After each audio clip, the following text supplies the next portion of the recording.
Nossa história começa com o fim de um jogo depois de 3 longos anos, o que não é nada suficiente para o nosso protagonista, um gamer hardcore do Japão. Ele fica totalmente decepcionado com o final, achando curto demais. Para ele, o jogo foi lixo total, e ele quer algo que leve no mínimo 10 anos para zerar. Logo em seguida, ele sai procurando um jogo extremamente difícil, daqueles com balanceamento todo quebrado. Na tela aparece a paisagem de um mundo misterioso, enquanto uma empresa desconhecida oferece um jogo que nunca acaba, ambientado no mundo de fantasia com espadas e magia. Ele olha as opções de dificuldade, fácil, normal e modo inferno. A descrição avisa que o arrependimento não vai ser nada comparado ao desespero absoluto que ele vai sentir. No modo inferno, o par exige 100 vezes mais experiência do que no normal. Mas como ele já viu promessas assim antes, escolhe essa opção sem pensar 2 vezes. Várias classes aparecem para escolher: espadachim, herói, até Rei Demônio. Mas a classe Invocador mostra uma dificuldade ainda maior que todas as outras, o que chama a atenção dele na hora. O jogo ainda está em fase alfa, mas mesmo assim ele aperta Start, aceitando virar praticamente uma cobaia. De repente ele desaparece. A próxima sensação que ele sente é algo quente e relaxante. Só que isso muda completamente em segundos, quando o espaço começa a apertar e fica difícil respirar. Logo depois, ele chega nesse novo mundo como um bebê recém-nascido, entendendo na hora o que o jogo quis dizer com reencarnação. O pai dele o segura todo feliz e anuncia que o nome dele vai ser Ellen. Ellen aceita o novo nome e a nova vida sem dificuldade nenhuma, já que a vida passada não tinha nada de especial. Ele era um homem de 35 anos, sem estudos, sem dinheiro, péssimo em romance e só mais um funcionário de escritório. Ele ainda não consegue falar, mas pensa e entende tudo perfeitamente. O japonês é a língua comum desse mundo. Ele nasceu numa família de fazendeiros, numa vila de fronteira que paga impostos para um senhor feudal. O nome do pai é Rodin, um cara trabalhador e super família. A mãe se chama Teresia, muito bonita e gentil. Os dois têm pouco mais de 20 anos, e ele é filho único. De repente, ele boceja, então Teresia o coloca para dormir. Mas quando fica sozinho, Ellen decide tentar abrir a janela de status. Infelizmente, nada acontece, o que deixa ele bem frustrado. Depois de incontáveis tentativas, ele começa a perder a esperança. Mesmo assim, resolve tentar mais uma vez. Dessa vez, uma luz forte aparece e revela um livro. Ele solta um grito sem conseguir se segurar, o que assusta os pais, que saem correndo para o quarto. Allen faz o livro sumir e finge que está dormindo. Quando eles vão embora, ele faz o livro aparecer de novo. Depois de um ano inteiro tentando, finalmente ele consegue ver o que tanto esperava. O livro mostra seus status atuais, nível 1 e classe Invocador.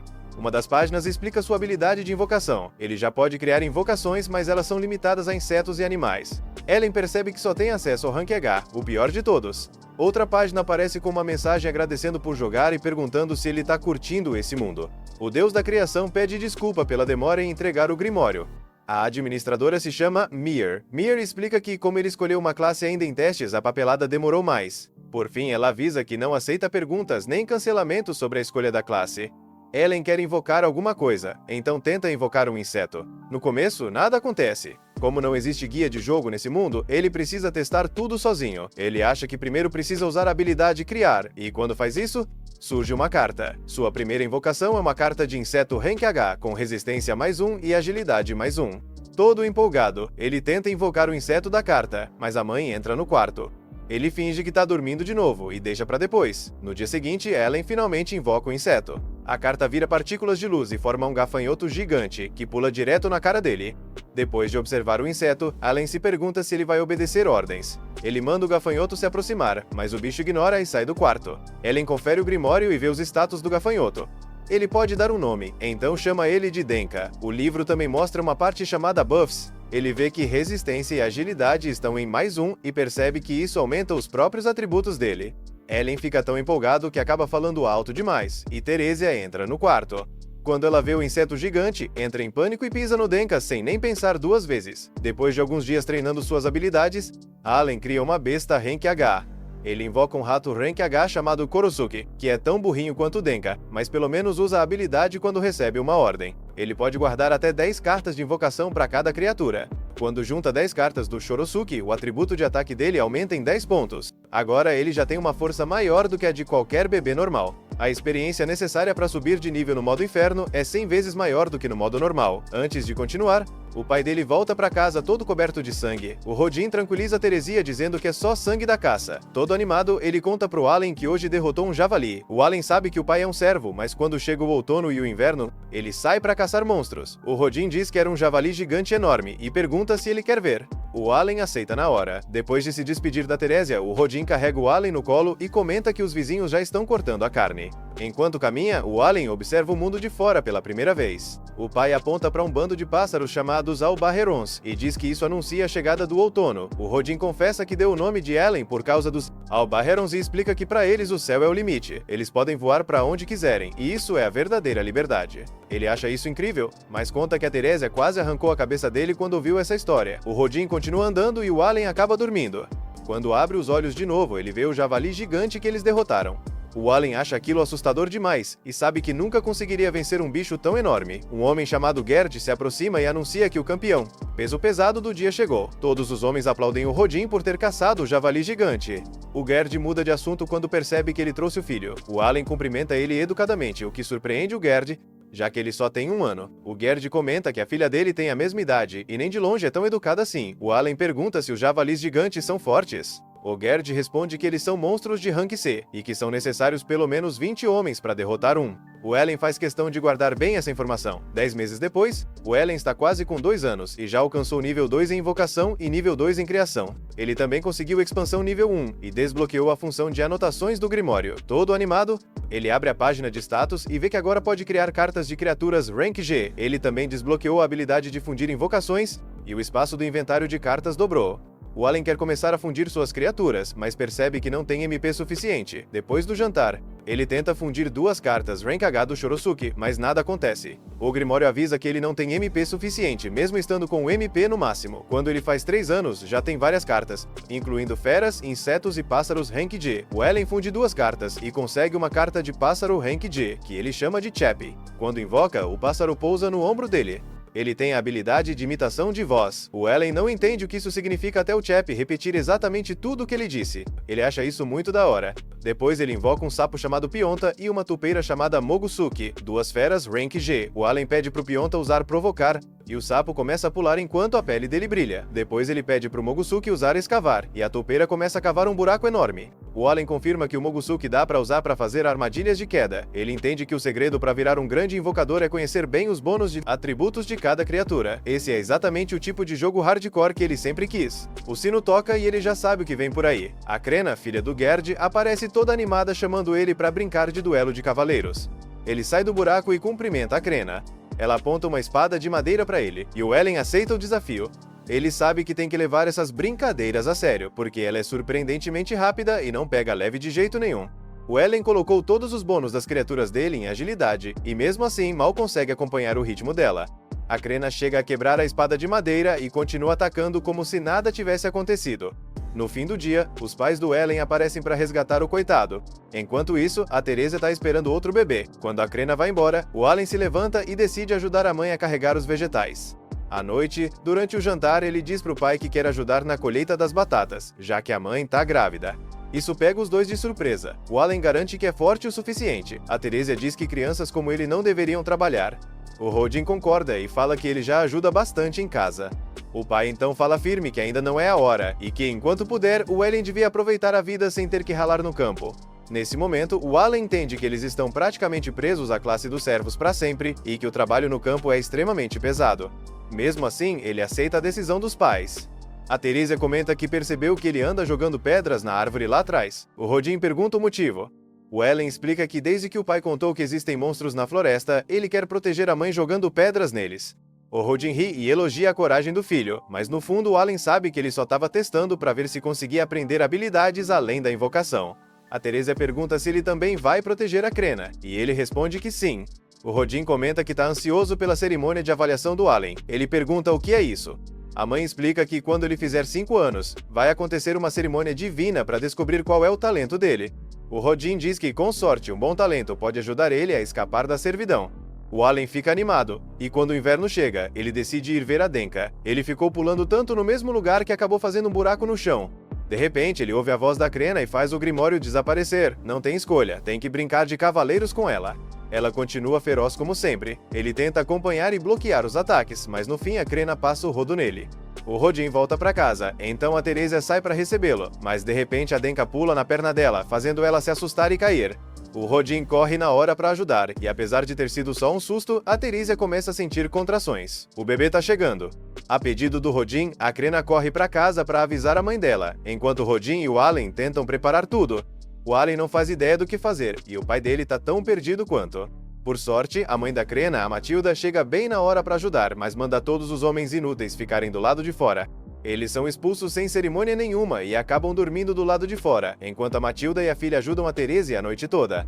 Ao amanhecer, o bebê finalmente nasce e é um menino. O Rodin já tinha o nome escolhido. Ele diz com confiança que o nome vai ser Mesh. A Teresia gosta do nome, mas avisa que espera que não seja mais um nome tirado de um monstro, que de fato é. O Ellen não consegue parar de pensar no motivo de ter sido reencarnado. Ele sabe que o que mais quer é upar tudo até o máximo, mas essa vida em família também é bem agradável.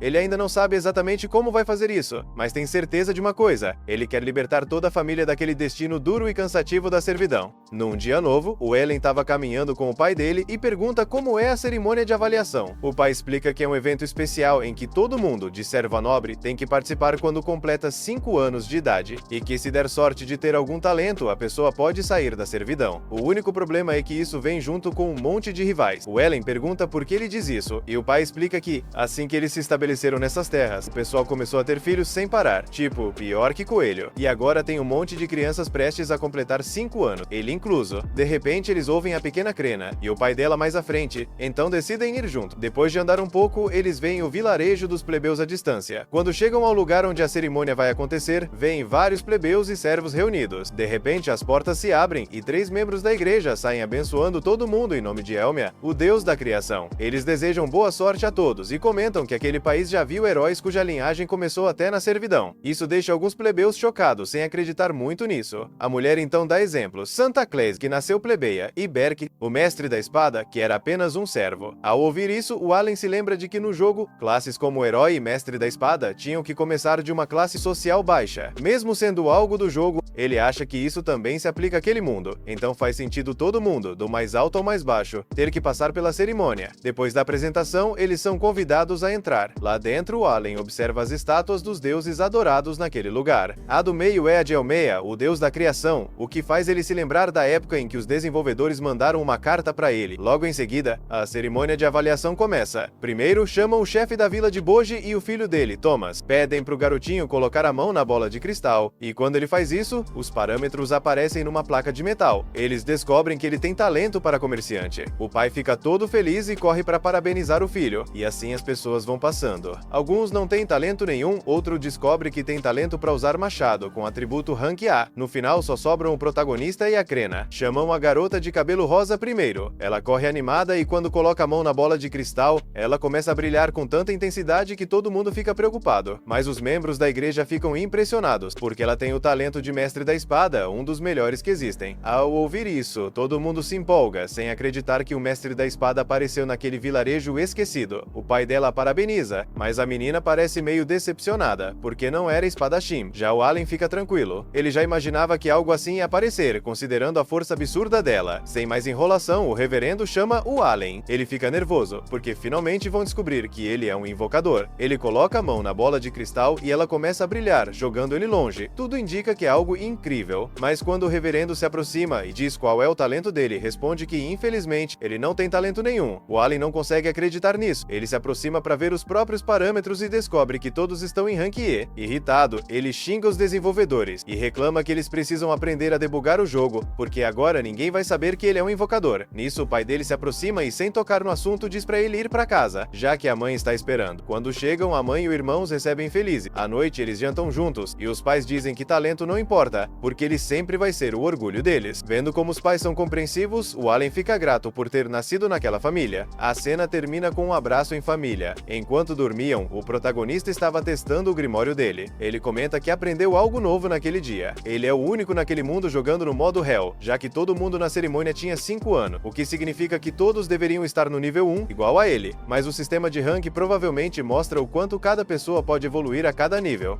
Então ele conclui que o motivo de todos os atributos dele estarem em rank E é porque no modo Hell, o progresso dele é só 1/100º do normal.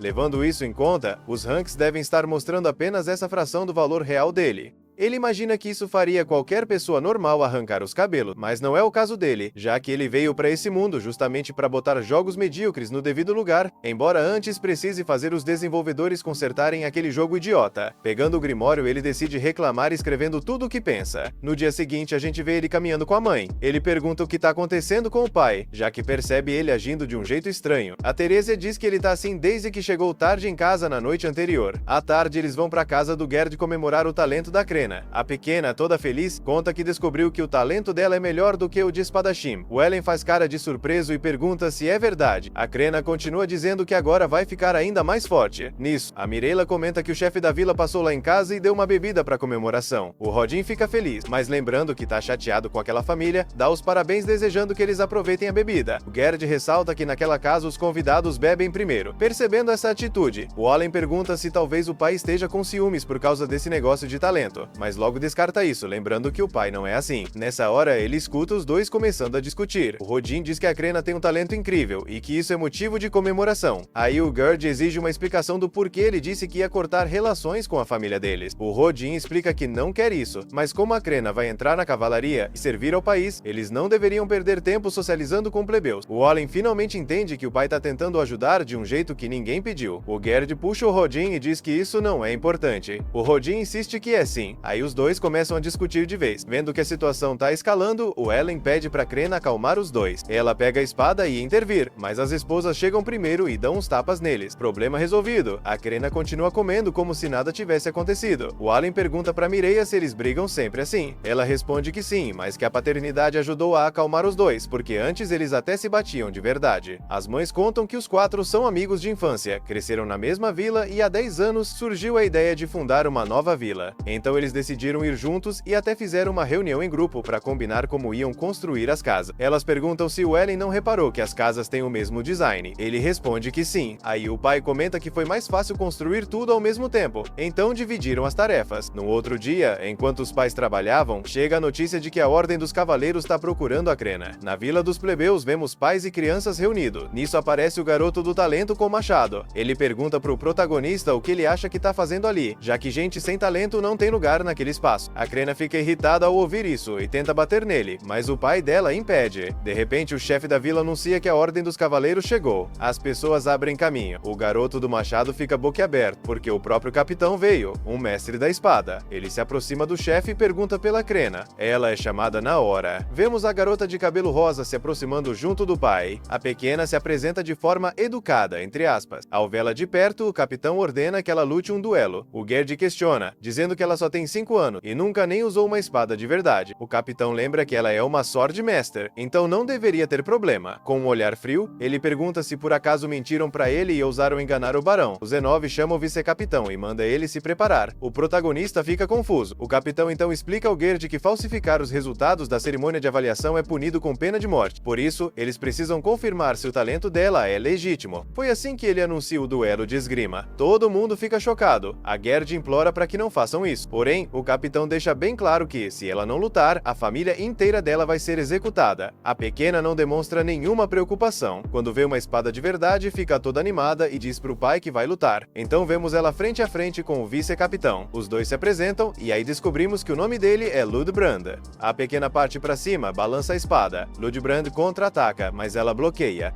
Quando ela quase acerta ele, o vice-capitão usa as pernas e, com um chute, joga ela contra a parede. A Gerd e os outros ficam revoltados, exigindo que deixem a menina em paz, mas a Crena se levanta e entra em modo Berserker, com uma velocidade e força absurdas, avançando direto contra o Ludbrand. Ele mal consegue se defender, só bloqueando os golpes, até que num descuido a Crena quebra a espada dele. O capitão então encerra o combate. A pequena volta a si e pergunta se já acabou. Toda feliz, ela agradece o vice-capitão, mas ele cai no chão completamente exausto. resto. Vendo isso, a Gerd fica muito feliz e comemora junto com o soldado. O capitão, depois de presenciar tudo aquilo, não tem mais como duvidar. Ele se aproxima da Gerd, a parabeniza por ter criado tão bem a filha e pede desculpas por ter desconfiado. Em seguida, convida todos para comerem juntos e conversarem sobre o futuro da menina, permitindo que levem os amigos também. Assim, vemos eles numa casa bem luxuosa. O clima fica meio tenso. O protagonista se pergunta por que o garoto do machado e o pai dele foram junto, mas deixa isso de lado e aproveita para pegar umas frutas para levar para casa. Nesse momento, o capitão começa a falar. Ele se apresenta como Z9 e diz que foi enviado por ordem do seu senhor para verificar se entre eles existia um verdadeiro mestre da espada. E sim, ele confirmou que era verdade. Falando com o chefe da vila, ele diz que aquela vila de fronteira seria nomeada em homenagem a ele quando fosse totalmente estabelecida. Porém, agora que descobriram que o mestre da espada nasceu ali, o senhor dele decidiu honrar esse grande acontecimento, mudando o nome para Vila Crena. O chefe não questiona nada e aceita na hora. Ele então explica aos outros por que submeteu a Crena àquele teste. 3 anos atrás, o mestre da espada nasceu numa família de condes e passou a servir a família real, mas não correspondeu às expectativas. Quando foi reavaliado, ficou claro que o talento dele era só de um espadachim comum. Depois disso, descobriram que vários nobres tinham exagerado seus talentos. Por isso, o reino decidiu verificar tudo com muito mais rigor. Voltando para Gerd, o capitão pede desculpas de novo por ter submetido a filha dela àquele teste. Ele pede que continue cuidando bem dela e ajudando-a a crescer, para que, quando fizer 12 anos, possa estudar na academia e futuramente servir diretamente à família real. O Allen fica de boca aberta ao ouvir isso. Então o garoto do machado pergunta se qualquer um pode ir para a academia e virar cavaleiro. O pai dele manda ele se comportar e pede desculpas ao capitão. O capitão responde que em algum momento um instrutor será enviado para a vila, então o ideal é estudar bastante para conseguir entrar na academia. Ao ouvir isso, a Crena diz pro protagonista que ele também deveria estudar com ele. O Allen responde que vai sim, mas o outro garoto só ri, dizendo que ele não tem capacidade para isso. A Crena entra na frente para defendê-lo. Já o protagonista age com total indiferença, afinal, ele é um adulto de 40 anos. O capitão percebe o cabelo e os olhos escuros dele e pergunta quem ele é. O Rodin responde que é seu filho. Como ainda não tinham sido apresentados direito, a Gerd faz as apresentações. Quando ouve o nome Rodin, o capitão pergunta se ele é o mesmo Rodin, o caçador de javalis. Ele se levanta imediatamente e pede desculpas por ter sido rude com a lenda da vila. O Rodin fica confuso e pergunta o que ele quer dizer. O capitão explica que o barão é muito fã da carne do grande javali que aquela vila fornece todo inverno. E pelo que ouviu, Rodin é quem assume o papel mais perigoso nas caçadas, sendo considerado um verdadeiro herói. Ele pede que aceite isso como um elogio do próprio barão e dele também. Ao ver isso, Allen não consegue evitar pensar no quanto o pai dele é incrível. À tarde, no caminho de volta para casa, o pai dá uma grande lição para ele. Mesmo sendo apenas um servo, eles ainda podem ser reconhecidos pelos grandes. Ele pede pro Allen nunca desistir e continuar seguindo em frente, não importa o quão duro seja o trabalho. O protagonista promete, mas mudando de assunto, tira algumas frutas que pegou pra mãe e pra Mesh, e pergunta se fez algo errado. O pai só dá risada, dizendo que fez a mesma coisa, e até pior. 2 anos depois, o Allen sente uma empolgação de verdade. Finalmente conseguiu upar a habilidade de invocador depois de 2 anos inteiros de treino.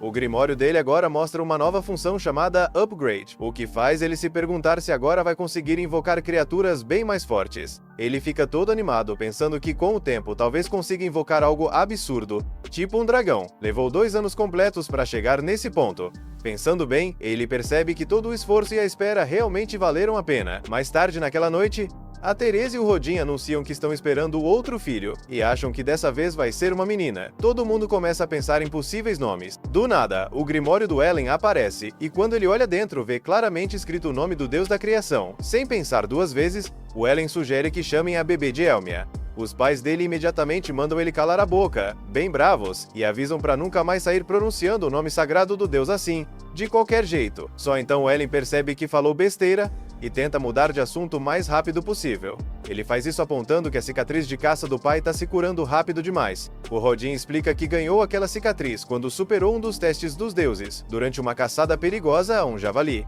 O Allen não faz ideia do que seja um teste dos deuses, então o Rodin explica. Segundo ele, é um momento especial que às vezes acontece durante a caça a monstros. Nesse instante, o caçador sente uma explosão de energia absurda que elimina totalmente o cansaço e todos os ferimentos acumulados. Quando o Allen ouve isso, ele entende na hora. É assim que as pessoas daquele mundo descrevem o level up. De repente, tudo começa a fazer muito mais sentido. Mesmo que a habilidade de invocação dele tenha melhorado com treino, o Allen entende que ele ainda vai continuar no nível 1 enquanto não derrotar monstros de verdade em combate. Melhorar uma habilidade só na repetição não é suficiente para subir de nível. Se ele realmente quiser ficar mais forte, vai precisar de experiência real, lutando contra inimigos perigosos. Por isso, o Ellen decide que precisa levar as caçadas a sério. Ele pergunta pro pai se pode acompanhar ele numa caçada de verdade, mas o pai recusa na hora.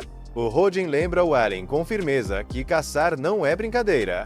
Ele diz que a caça envolve riscos reais e consequências sérias, e que um erro pode facilmente custar a vida de alguém. Ouvindo esse aviso, o Ellen entende que ficar mais forte não vai ser fácil nem seguro. Mas isso não significa que ele vá desistir dos objetivos dele. Mais tarde naquela noite, pouco antes de dormir, o Ellen pega o Grimório e vê que recebeu uma mensagem da Elmer, a deusa da criação. A mensagem explica que durante a cerimônia de avaliação, o status dele apareceram como Rank E, porque ele está jogando no modo infernal de dificuldade. Porém, a mensagem também mostra os verdadeiros status base dele. O Allen se sente aliviado e feliz ao ver que os atributos reais dele estão no nível máximo, igual aos números absurdos da Crena. Isso dá um baita boost na confiança dele. Curioso, o Ellen decide testar a habilidade de upgrade no inseto pequeno. Exatamente como ele imaginava, a habilidade aumenta todos os atributos que o bicho já tinha. Quando o Allen materializa o inseto melhorado, ele não cresce quase nada de tamanho, mas dá pra sentir que foi aprimorado e ficou claramente mais forte. Bem nessa hora, a Teresia entra no quarto e vê o inseto melhorado. Ela se assusta e, antes que o Allen consiga impedir, esmaga o bicho com o pé. Mesmo assim, o Allen não desiste dos experimentos. Ele passa o resto da noite invocando várias criaturas e testando as novas habilidades. Ao amanhecer, ele chega a uma conclusão importante. Os upgrades que ele aplica numa carta invocada não desaparecem quando a criatura é dispensada. Isso significa que desde que ele tenha mana suficiente, dá pra ir melhorando todas as cartas do inventário aos poucos. Pouco depois dessa descoberta, o Rodin se prepara para sair em mais uma caçada. Todo mundo se despede e deseja boa sorte para ele. Mais tarde, enquanto o Allen faz alguns afazeres, ele percebe que não conseguiu criar nenhuma fusão nova, apesar de tentar várias vezes. A única combinação que ele ainda não testou é fundir uma carta de pássaro com uma de inseto. Quando ele finalmente tenta essa fusão específica, o Ellen sorri ao ver o resultado aparecer, mas o sorriso dura pouco quando ele percebe que a nova carta é só uma criatura em forma de maçã. De primeira, ele fica decepcionado, mas logo decide olhar com calma os bônus específicos da carta. Conforme vai lendo, o sorriso volta. Ele percebe que finalmente conseguiu uma criatura que dá bônus de pontos de mana, algo que ele vinha procurando desesperadamente. E isso é um avanço gigantesco, porque significa que ele vai conseguir fazer muito mais ações e invocações ao longo de um único dia. Antes dessa descoberta, o Ellen achava que levaria várias décadas para subir de nível direito. Agora, graças ao bônus de mana dessa criatura, ele percebe que todo o processo pode ser reduzido para apenas alguns anos. O Ellen materializa a carta, e a estranha criatura em forma de maçã aparece na frente dele. Pensando um pouco, ele decide chamar a criatura de Mukakin. Depois de um tempo, o Mukakin mostra sua habilidade especial. A criatura afunda no chão e se transforma num talo alto que solta um aroma doce e agradável. O Ellen fica lá, respirando aquele cheiro relaxante, quando de repente vê a mãe dele se aproximando. Ele tenta dispensar o talo às pressas, mas ele não desaparece. A mãe dele chega perto, percebe a planta estranha, mas não dá muita importância, já que o cheiro é bom e bem relaxante. Mais tarde naquele mesmo dia, a Crena aparece para mais um treino de rotina. Durante o combate de treinamento, a Crena dá uma surra completa no Allen e derrota ele várias vezes seguidas. Mesmo assim, quando o treino acaba, a Crena admite que o Ellen ficou um pouco mais resistente. O Ellen fica em choque ao ouvir isso e corre para checar o Grimório. Olhando os status, ele vê que tanto a resistência quanto o ataque dele aumentaram um pouco. Aí ele começa a se perguntar se aquele aroma doce do Mukakin teve alguma coisa a ver com isso. Com o passar do tempo, o Ellen percebe que agora eles têm fertilizante de sobra por causa dos subprodutos do Mukakin. Depois de fazer uns testes simples, ele finalmente entende como a habilidade especial do Mukakin funciona de verdade. Ele descobre que a habilidade Aroma reduz o tempo de recuperação de mana de 6 horas para 5. Isso permite que ele faça muito mais coisas e invocações num único dia. Mesmo assim, o Allen não consegue deixar de se sentir inquieto, porque sempre tem a sensação de que o tempo nunca é suficiente. Mais tarde naquela noite, o Allen e a mãe começam a ficar preocupados, porque o Rodin ainda não voltou para casa. Conforme o tempo passa, a preocupação vai virando medo de verdade. Até que de repente eles ouvem uma gritaria alta e muita confusão vindo lá de fora. Quando eles saem correndo para fora, vêm vários aventureiros carregando o Rodin numa maca improvisada.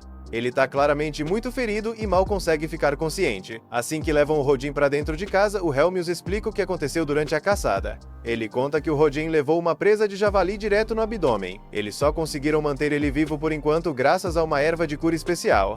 O próprio Helmius admite que se não fosse por essa erva, o Rodin já teria morrido. Mesmo assim, o efeito da erva não é suficiente para curar tudo, e ele ficou com um ferimento grande e perigoso, que ainda está sangrando. O Allen pergunta para o Helmius como algo assim pode acontecer. O Helmius explica que não foi culpa de um erro simples de um camponês qualquer. Normalmente, camponeses nem participam de caçadas a javalis, porque são perigosíssimas. Mas esse ano foi diferente. Muitos camponeses se voluntariaram cheios de empolgação, porque tinham ouvido histórias sobre o Rodin como um herói lendário da caça. Eles acreditavam que, com o Rodin por perto, estariam totalmente seguros. O Helmius admite que nem ele nem o Rodin se sentiam confortáveis em deixar gente sem experiência participar. Só que eles não puderam recusar as ordens diretas do chefe da vila, então não teve escolha. Os camponeses voluntários foram ensinados sobre formações defensivas e táticas. Mas assim que a coisa ficou realmente feia, o medo tomou conta. Eles entraram em pânico, quebraram totalmente a formação e começaram a correr sem rumo. Um dos camponeses ia ser atravessado pela presa de um javali que vinha em disparada,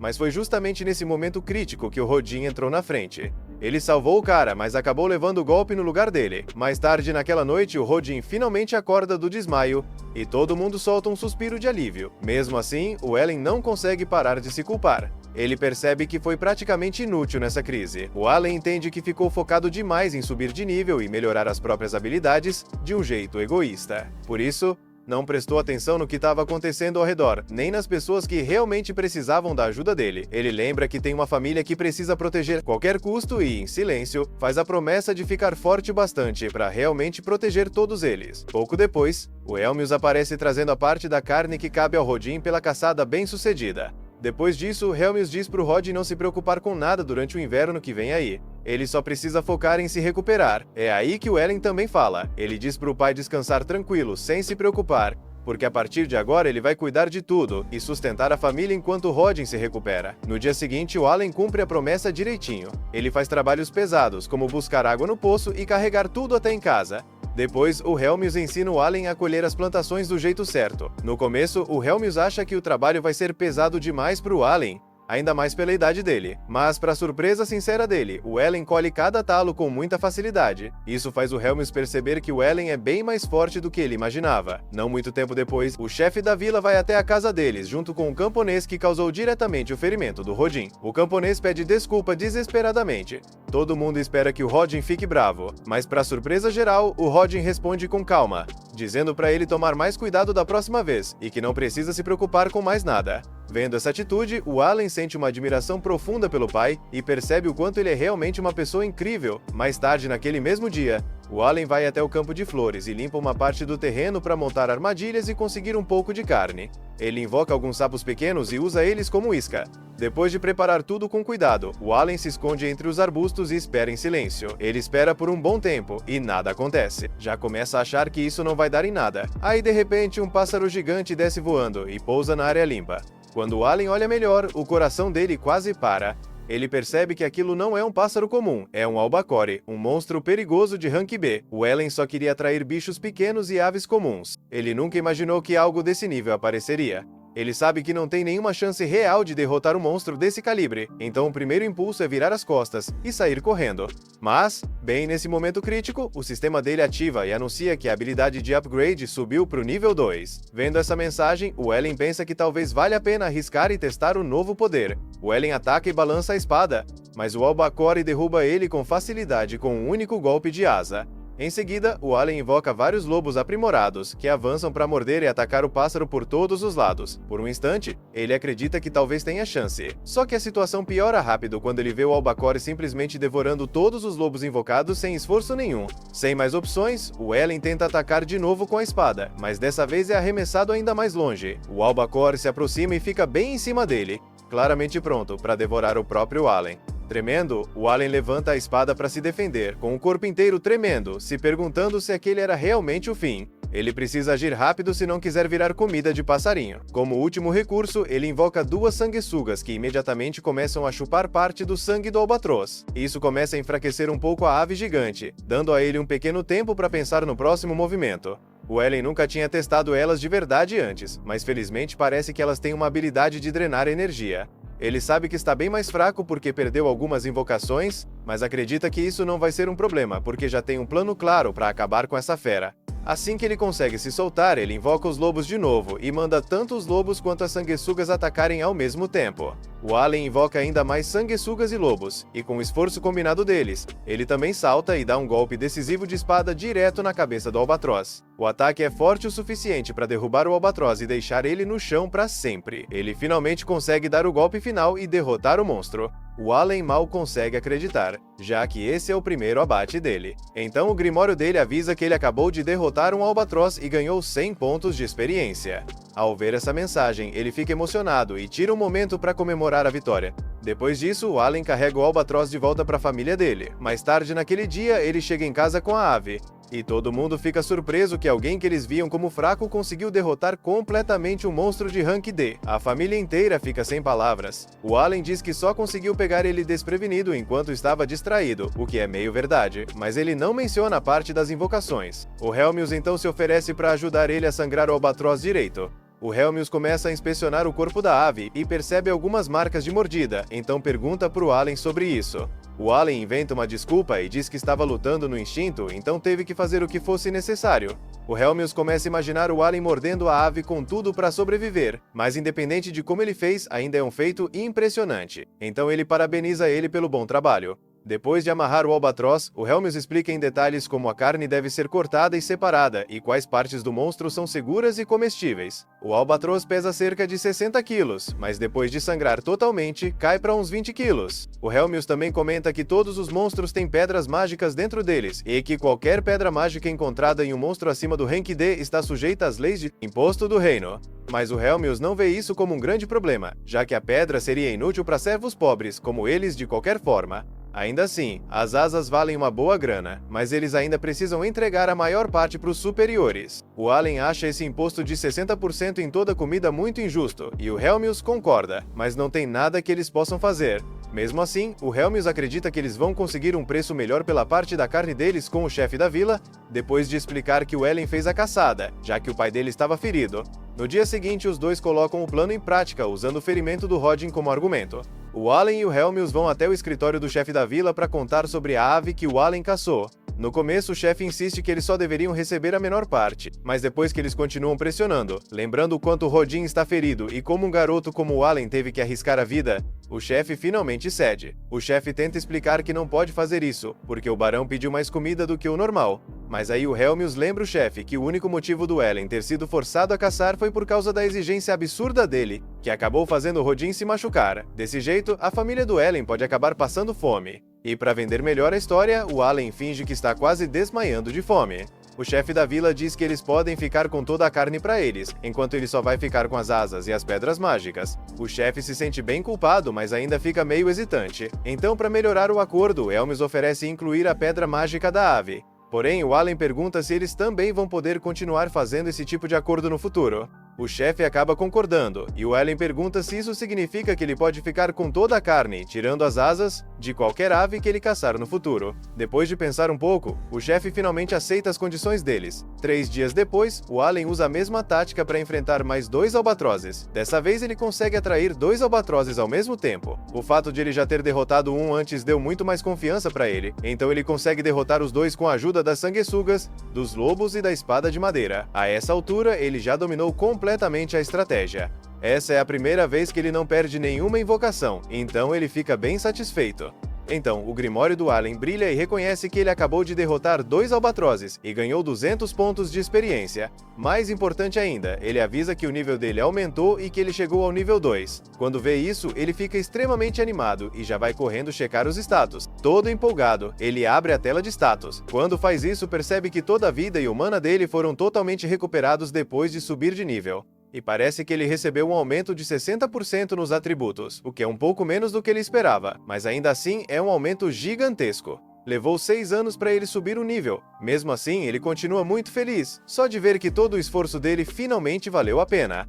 Ele percebe que mais cedo ou mais tarde vai ter que contar a verdade para a família dele. Mais tarde naquele mesmo dia, o Allen volta para casa e o Rodin fica surpreso ao ver que ele conseguiu caçar 2 albatrozes em um único dia. Ele chega em casa com as 2 aves e o pai dele fica impressionado, mas também percebe que tem algo diferente no Allen naquele dia.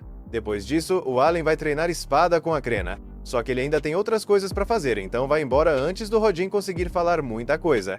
Mesmo enquanto está lutando e treinando, a cabeça dele fica pensando em caçar mais albatrozes. Depois da caçada de hoje, o Allen já capturou oficialmente 10 aves no total, então a família dele deve conseguir passar pelo inverno. Os pensamentos do Ellen são interrompidos quando a Crena dá um golpe forte na cabeça dele, deixando claro que ela venceu. Graças ao aumento dos atributos, o Allen consegue acompanhar a Crena bem mais fácil agora. Mas ele se distraiu com os próprios pensamentos, e isso foi tempo suficiente para ela chegar por trás e dar um tapa na cabeça dele. Depois de reconhecer a vitória dela, ela se despede e vai embora. Mais tarde naquela noite, ele decide que chegou a hora de contar para os pais a verdade sobre como ele tem conseguido derrotar aqueles albatrozes tão fácil. O Ellen chama a família para conversar, e quando todos estão presentes, ele conta que na verdade ele não é sem talento. Só que ele sabe que não pode dizer que foi arrastado para um jogo aleatório, porque eles iam achar que ele ficou maluco. Ele não pode revelar os detalhes exatos, então basicamente explica que quando era bebê recebeu um oráculo do deus Elmea. Ele conta que quando tinha pouco mais de um ano ouviu um oráculo do Elmea, o deus da criação. O Allen explica que um oráculo basicamente significa que ele é mais inteligente e fisicamente mais forte que uma pessoa comum, mas também vai ter que trabalhar 100 vezes mais que o normal para ficar mais forte. O Rodin, ao ouvir isso, já entende o que está acontecendo e percebe que o Allen deve ter passado pelo teste dos deuses. Os pais dele acreditam, mas ficam devastados, porque parece muito que o Allen foi amaldiçoado e eles não estão totalmente errados, mas na verdade foi algo que ele mesmo causou quando escolheu jogar no modo inferno. O Rodin já tinha notado naquela manhã que o corte no rosto do Allen tinha sumido, então ele entende que essa é a única explicação. Porém, a Teresia não consegue entender como algo assim seria possível, principalmente porque o resultado da avaliação do Allen no ano passado dizia que ele não tinha talento nenhum. É aí que o Allen menciona que recebeu outro oráculo do Lord Elmea alguns meses atrás. Ele explica que o motivo dos atributos dele terem sido avaliados tão baixos na cerimônia é porque eles levam em conta o progresso lento dos testes dele. O Allen também diz que o único motivo dele ter sido avaliado como sem talento foi porque o talento dele era novo demais para ser reconhecido. O Rodin fica chocado ao ouvir isso, porque significa que o Ellen realmente tem um talento. Os pais dele ficam impressionados e perguntam se isso quer dizer que o Allen realmente tem talento. Quando o Rodin pergunta qual é esse talento, o protagonista responde que não tem certeza, porque o Lord Elmea não deu todos os detalhes. O Allen se sente mal por mentir pro pai, mas sabe que não pode falar nada sobre ser um invocador. No fim, a Teresia simplesmente abraça o Allen e elogia ele por ser tão corajoso, ainda mais sendo tão novo. Mesmo eles não sabendo qual é exatamente o talento do Allen, eles ficam aliviados só de saber que ele tem talento. Aí o Rodin pergunta o que o Allen pretende fazer agora, e o Allen responde que, por enquanto, tudo que ele quer é provar que é digno, superando todas as provações. O Rodin fica orgulhoso ao ouvir isso, mas também fala pro Allen não hesitar em pedir ajuda se algum dia precisar. O Allen agradece aos dois pais por serem tão compreensivos. Depois disso, o Rodin diz que é melhor manter isso em segredo por enquanto, porque seria muito ruim se alguém começasse a confundir ele com um falso profeta. Mas o Rodin fala que o Helmius vai ser a única exceção. Provavelmente não tem problema contar pra ele, já que ele não é fofoqueiro, e o Rodin quer muito poder se gabar de como o Allen é incrível. Como o Helmius vive se gabando de como a Crena é incrível como espadachim, o Rodin comenta que agora finalmente vai poder se gabar do filho dele também. No dia seguinte, cai a primeira neve do inverno, então chega a hora do Allen começar a trocar a carne das aves que ele estocou por mantimentos. Ele vai até a vila junto com Helmius para trocar a carne por suprimentos. O Helmius já tinha ouvido a notícia de que o Allen foi abençoado e colocado à prova pelo deus Elmea. Enquanto eles viajam juntos, os dois continuam conversando, e o Allen puxa o assunto sobre a diferença entre plebeus e servos. O Helmius explica que a maior parte da diferença é status social e imposto. Plebeus têm uma posição social mais alta que servos, e os impostos que eles pagam também são diferentes. Depois de ouvir isso, o Allen pergunta o que seria preciso para um servo virar plebeu. O Helmius explica que seria necessário pagar um tributo de 10 moedas de ouro por cada membro da família. Quando o Allen ouve isso, ele percebe que como a mãe dele está prestes a ter outro bebê, a família precisaria de 50 moedas de ouro para virar plebeia, já que em breve eles vão ser uma família de 5 pessoas. Ele passa o resto do dia trocando mercadoria junto com Helmius e começa a entender melhor como funciona o escambo. No fim do dia, ele volta para casa carregando um monte de lenha. Aí ele percebe que na próxima vez que for à vila, pode fazer uma espécie de pesquisa de mercado. Na próxima vez que o Allen vai negociar, ele vai completamente sozinho. Enquanto está lá, ele anota com cuidado o valor de mercado e o valor de troca de cada item. Depois disso, o Allen entra numa loja de remédios e pergunta para o comerciante se ele tem algum medicamento que recupere pontos de mana. O comerciante responde que não tem nada desse tipo, já que esses itens são caros demais. Então o Allen começa a observar todas as ervas e concentrados, copiando cada uma delas para o grimório dele, sem tocar fisicamente em nada. Em seguida, o Allen pergunta se o comerciante tem flores de mucaqui, mas o comerciante fica irritado na hora. Ele explica que um tempo atrás, o Helmius invadiu a loja exigindo comprar uma flor de mucaqui porque um amigo estava doente, mas não pagou tudo e prometeu pagar depois. Até agora ele não recebeu o valor completo, e aquela tinha sido a última flor de mucaqui que ele tinha. O Allen percebe que o Helmius comprou justamente a erva que salvou a vida do Rodin depois do ataque. Se o comerciante tivesse se recusado a vender, talvez ele nem tivesse mais um pai. Para mostrar gratidão, o Allen entrega um pouco de carne de albatroz para o comerciante e agradece de coração. No caminho de volta, o Allen encontra o garoto da cerimônia de avaliação que tinha conseguido o talento do machado de Dogora, junto com o filho do chefe da vila, o Luca. O Allen sabe que o Dogora é problema, então tenta sair de fininho. Mas o Dogora acerta a cabeça dele e exige que o Allen vire subordinado dele. Em resposta, o Allen puxa a espada de madeira e aponta para o Dogora. O Dogora fica nervoso e reclama que é injusto, já que ele não tem uma arma.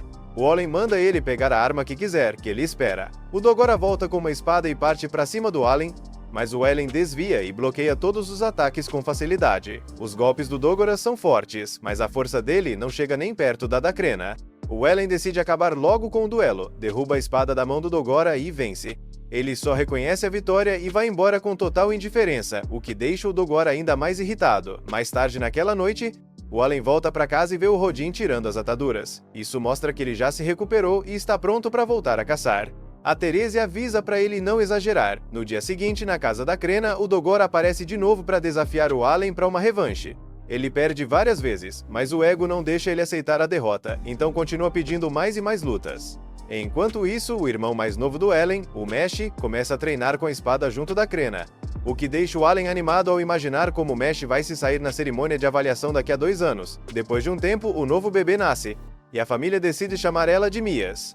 Naquela noite, o Rodin e o Helmius voltam com más notícias. Eles tinham acabado de sair de uma reunião com o chefe da vila. Aparentemente, o chefe quer que eles aumentem a quantidade de javalis entregues para o barão de 10 para 15. Para isso ser possível, o chefe quer que eles deixem plebeus participarem da caça de novo esse ano. A Therese acha esse pedido absurdo, ainda mais porque o Rodin sofreu um ferimento terrível na última caçada. O Rodin e o Helmius foram totalmente contra. O Rodin admite que queria recusar, mas acontece que não era um pedido, era uma ordem direta do barão. Nessa hora, o Allen fala e diz que tem um plano. Ele toma a palavra e sugere que eles simplesmente obedeçam a ordem do barão. O Helmius manda ele não interromper quando os adultos estão falando, mas o Rodin interrompe e deixa o Allen continuar. Ele pede para ficar responsável por treinar os plebeus antes das caçadas. O protagonista explica que eles não podem recusar uma ordem direta do barão. Então, mesmo que os plebeus acabem sendo um peso, eles precisam dar um jeito de transformar esse peso em algo útil. Ele pede para confiarem nele e deixarem ele cuidar da situação. Ele lembra que foi abençoado com sabedoria pelo deus Elmea e que, graças a essa bênção, acredita que tem um plano que realmente pode funcionar. Alguns dias depois, o Allen chega acompanhado dos plebeus e dos outros servos, todo mundo pronto para agir. Com todo mundo reunido, o Rodan diz que já está recuperado. Um dos servos pergunta se o filho dele vai junto, e o pai responde que sim, já que eles vão seguir a estratégia dele, mas que o garoto só vai observar. O Allen fica agradecido por poder ir junto, apesar de querer mesmo era caçar com eles, só que o pai não deixou. Mesmo assim, para caçar javali, ele precisa treinar os novatos para evitar que o mesmo acidente que aconteceu com o pai se repita. Nisso, um cara loiro se aproxima pedindo desculpa pelo que aconteceu no ano passado. O pai diz que tá tudo bem e manda ele focar na caçada. Com tudo pronto, Helmius dá início à marcha. O Allen fica animado por finalmente sair da vila, olhando de longe a cordilheira da Montanha do Dragão Branco. Ele comenta que todo outono os javalis descem da montanha em busca de comida e que o lendário Dragão Branco vive no topo. Mas, por ficar viajando nos pensamentos, ele acaba ficando para trás. Quando chegam ao local, cada um vai para sua posição. Eles atraem o javali e todo mundo se prepara para segurá-lo. Quando o bicho fica imobilizado, o Rodan e os outros surgem atacando pelos lados. O Allen analisa a estratégia do pai e comenta que ele vem usando esse método há 10 anos para caçar sem nenhuma baixa, depois mandando o pessoal atacar. Na visão do Allen, foi um erro deixar os novatos só imobilizarem o javali, já que só participar do combate já dá experiência. Mesmo assim, o pai dá a ordem de ataque e eles conseguem derrubar o javali. Os novatos ficam super satisfeitos com o resultado. O Allen comenta que com esse plano todo mundo subiu de nível, já que o javali era Rank C, menos ele, que não ganhou nada por não ter participado. Depois disso, os novatos vão agradecer ao Allen, o que deixa ele com aquela sensação de ter vencido a batalha, mas perdido a guerra. Em seguida, eles vão buscar água. Um dos servos pergunta se o Allen vai voltar no dia seguinte. Ele diz que sim, mas pede para eles falarem com o pai dele para deixar ele usar a lança. Só que, se fizerem isso, Rodan vai acabar dando bronca neles. O cara responsável por esfolar os animais comenta que eles têm sorte de poder ir caçar, mas também agradece porque agora tem muito trabalho para fazer. Sabendo disso, o Allen pede um favor e mostra os javalis, perguntando se ele pode esfolar tudo. Em troca, ele ficaria com 2 sacos de carne toda vez. O homem pergunta se ele tem certeza, e o Allen responde que sim. Ainda mais porque já estava planejando vender a carne para juntar 50 moedas de ouro e comprar o status de plebeu. O plano dele é pedir para um vizinho esfolar os animais, levar tudo direto para o açougueiro e assim economizar tempo. Em outro dia de caça, o Allen comenta que tem ainda mais gente nova, o que permite formar 2 grupos e ganhar o dobro. Mesmo assim, ele estranha o fato do Lorde insistir em caçar mais javalis, já que não parece estar faltando comida. Nesse momento, outro javali aparece. Todo mundo repete a mesma estratégia de antes e consegue derrubá-lo. Isso faz todo mundo se sentir mais forte, e o Allen finalmente sobe de nível.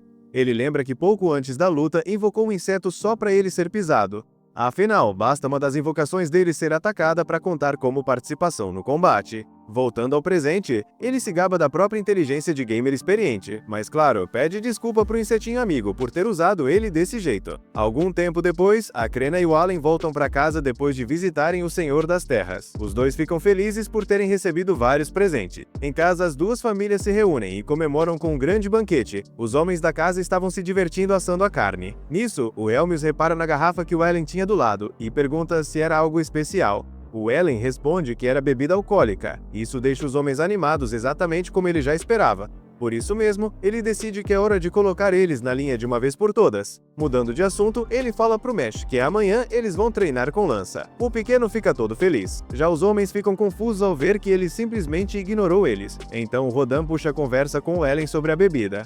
O Allen se faz de sonso, o que começa a irritar o Helmius. Vendo que os dois já estão desesperados o suficiente, o Allen propõe um desafio pros dois. O Helmius aceita na hora, sem nem pensar. Aí o Allen pergunta o que ele ganha se vencer. Os dois adultos ficam sem saber o que oferecer. Então o Allen pede que deixem ele usar uma lança em todas as caçadas de javali daquele ano. Os dois se olham, como se tivessem percebido que caíram direitinho numa armadilha. Mesmo assim, não recusam a proposta. Sem mais papo, o Helmius pergunta qual vai ser o desafio. O Allen responde que vai ser uma queda de braço. Confiante na vitória, o Helmius se oferece para ir primeiro.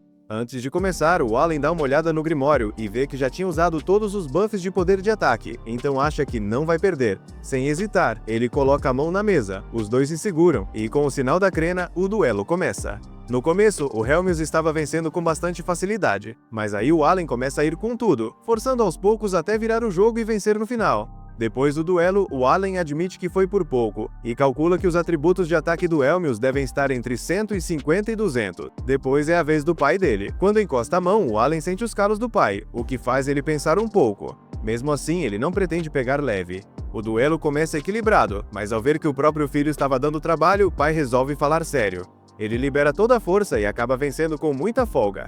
O Allen apenas sorri, aceitando a derrota, mas também confirmando que a força do pai é ainda maior, talvez 300 ou mais. Depois disso, o Allen entrega a bebida, que o Helmius e o pai comemoram na hora, já começando a beber sem perder tempo. Enquanto isso, as esposas dão bronca neles por pegarem pesado demais com uma criança. A Teresia, por outro lado, incentiva o Allen. Ele fica meio confuso, mas imagina que a mãe achou que ele estivesse chateado. O Rodan também anima o garoto, dizendo que ele não é fraco, é forte demais, e que é por isso que não pode caçar javalis ainda. O Allen aceita deixar isso de lado por enquanto, mas promete que um dia vai vencer o pai. Depois de algumas doses, o Helmius fica bêbado e começa a exigir que a esposa traga mais comida. A Matilda fica possessa com a falta de respeito. Então ela derruba ele no chão com facilidade, surpreendendo todo mundo, principalmente o Allen, que imagina que os atributos dela devem ser de rank C. Passado um tempo, o Allen percebe que o nível de invocação dele aumentou, chegando ao nível 4, além da expansão do Grimório para o nível 3, com direito a armazenamento. Ele também nota que agora tem acesso a criaturas de rank e a novas espécies, mas precisa fazer uma síntese para desbloquear tudo isso. Como ele ainda tem bastante mana, acha que dá para fazer várias invocações em sequência. Ele também pode carregar mais 10 cartas. Ele comenta que o valor das bênçãos depende do nível de invocação e que os atributos dele podem disparar se ele criar 40 cartas de rank E. Com isso, finalmente vai conseguir vencer o pai numa queda de braço. Ele também lê sobre o armazenamento, e o Grimório mostra uma espécie de buraco. Ele testa jogando uma pedra lá dentro e vê uma lista com tudo que está armazenado. Depois tenta colocar outras coisas e descobre que não existe limite de espaço. Ele comenta que em qualquer jogo, saber quantos itens você pode carregar é essencial, e se pergunta por que ele ganhou uma habilidade tão quebrada num nível tão baixo. Normalmente, habilidades especiais aparecem quando você realmente precisa delas, por intenção do criador. Então deve existir um motivo para ele ter ganhado o armazenamento agora. Mais tarde ele tenta invocar um inseto de rank, mas percebe que a mana está baixa, mesmo já tendo recuperado tudo. Aí o Grimório escreve que, para invocar criaturas de rank E, ele precisa de pedras mágicas. Nesse momento, ele se lembra da bolsa que tinha escondido. Aí ele tira uma pedra mágica que tinha conseguido dos coelhos com chifres. Agora sim, ele tenta invocar uma criatura de rank E. Só que o Grimório repete que ele ainda não tem pedras mágicas suficientes, então ele tem uma ideia: jogar as pedras dentro do armazenamento. E pronto, agora funcionou. Um inseto aparece, uma borboleta de rank E. Quando ele invoca, percebe que ela é enorme. Só que bem nessa hora a mãe dele aparece. A borboleta se esconde atrás dele, e o Allen mente dizendo a verdade. A mãe não entende nada do que ele fala, diz que aquilo é estranho e vai embora. O Allen fica aliviado e começa até a dançar. Em outro dia, vemos o Allen sendo atacado por uma fera, mas na verdade é a invocação dele, um tigre dente de sabre de rank E. Isso dá a ele um bônus de 10 por causa da bênção, o que basicamente dobra a força dele. Ele dá o nome de Tam pro tigre. Depois disso, ele tenta invocar um pássaro.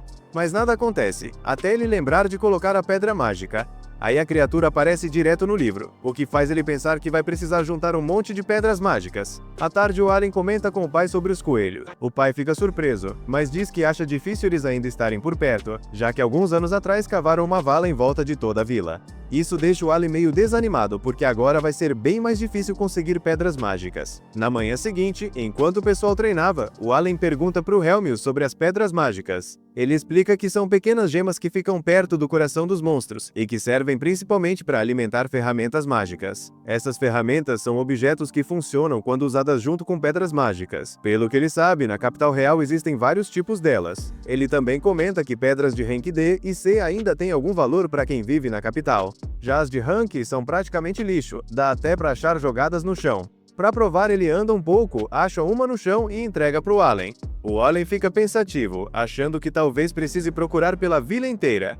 Depois de um tempo, e com a ajuda de alguns moradores, ele consegue juntar um monte de pedras mágicas. Com isso, ele cria todas as invocações de rank disponíveis. Agora sim, ele está pronto para testar suas habilidades. De repente, o vento sopra e uma das cartas dele sai voando. Dela surge um pássaro que avisa que um javali está se aproximando. O bicho aparece atrás do Allen e acerta ele com tudo. Nisso, outro pássaro é invocado e uma segunda carta entra em ação, curando os ferimentos dele. Logo depois, quando o javali se prepara para atacar de novo, a borboleta intervém, soltando umas partículas que fazem o bicho cair no sono.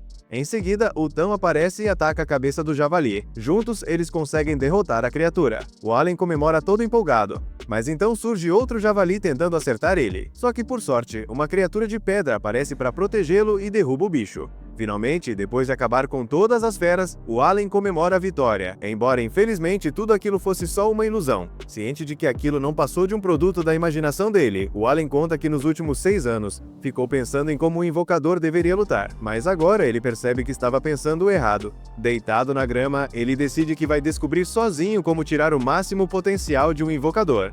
Invocando suas criaturas, ele explica a função de cada uma. As feras servem para o ataque, os insetos para aplicar bônus, os pássaros para coletar e transmitir informações, as plantas para cura e as criaturas de pedra apenas para defesa. Com isso em mente, ele declara que possui um exército de criaturas sem igual, um poder supremo que faz dele o invocador mais forte de todos, até mais forte que o próprio Rei Demônio. Um tempinho depois, eles vão até a casa do chefe da vila. Helmius pergunta por que ele chamou todo mundo. O chefe então solta a bomba. O barão vai visitar a vila no mês que vem. Helmius fica surpreso. Já o Allen, para ele o barão é só um palhaço metido que se acha importante demais. A exigência é clara. Eles querem 20 javalis. E não para por aí. O barão também quer ver pessoalmente como funciona a caça. Helmius acha isso insuportável. Primeiro pedem mais javalis, agora querem espetáculo. Rodan até acha que dá para lidar com isso, mas pergunta por que estão chamando o Allen para participar da caçada. O chefe explica que precisam de alguém para servir como guia do barão durante a estadia. Helmius pergunta por que ele não coloca o próprio filho nessa função. O chefe responde que Helmius não leva jeito para isso. Então espera que Allen ajude a vila a receber bem o barão, começando pelo jantar na noite anterior à caça. Resumindo, ele quer que Allen fique entretendo o barão enquanto ele estiver na vila. O chefe ainda comenta que ouviu dizer que as ideias do Allen foram responsáveis pelo sucesso recente nas caçadas. Por isso, acredita que ele consegue lidar com essa tarefa importante. Allen não dá a mínima pro barão, mas ele sabe que, sendo servo, não tem muitas opções. Só caçando, levaria uns 10 anos para conseguir virar plebeu. Porém, existe outro jeito de subir na vida. O barão pode conceder o status de plebeu. Então ele aceita ser o guia. Corta para o dia da chegada do barão, que vem acompanhado de Cecil. O barão agradece ao chefe pelo trabalho feito nesses anos. Diz que em 15 anos nunca houve tanto sucesso quanto no feudo de Granvelle. Ele pede desculpas pela confusão envolvendo a carne de javali. Sabe que pedir mais foi um peso enorme para a vila, mas diz que não podia recusar uma ordem de Sua Majestade. Apesar disso, joga parte da culpa no Visconde Carnel, que comentou sobre os javalis na frente do rei. Depois disso, todos vão jantar. Quando provam a carne, ficam impressionados com o sabor.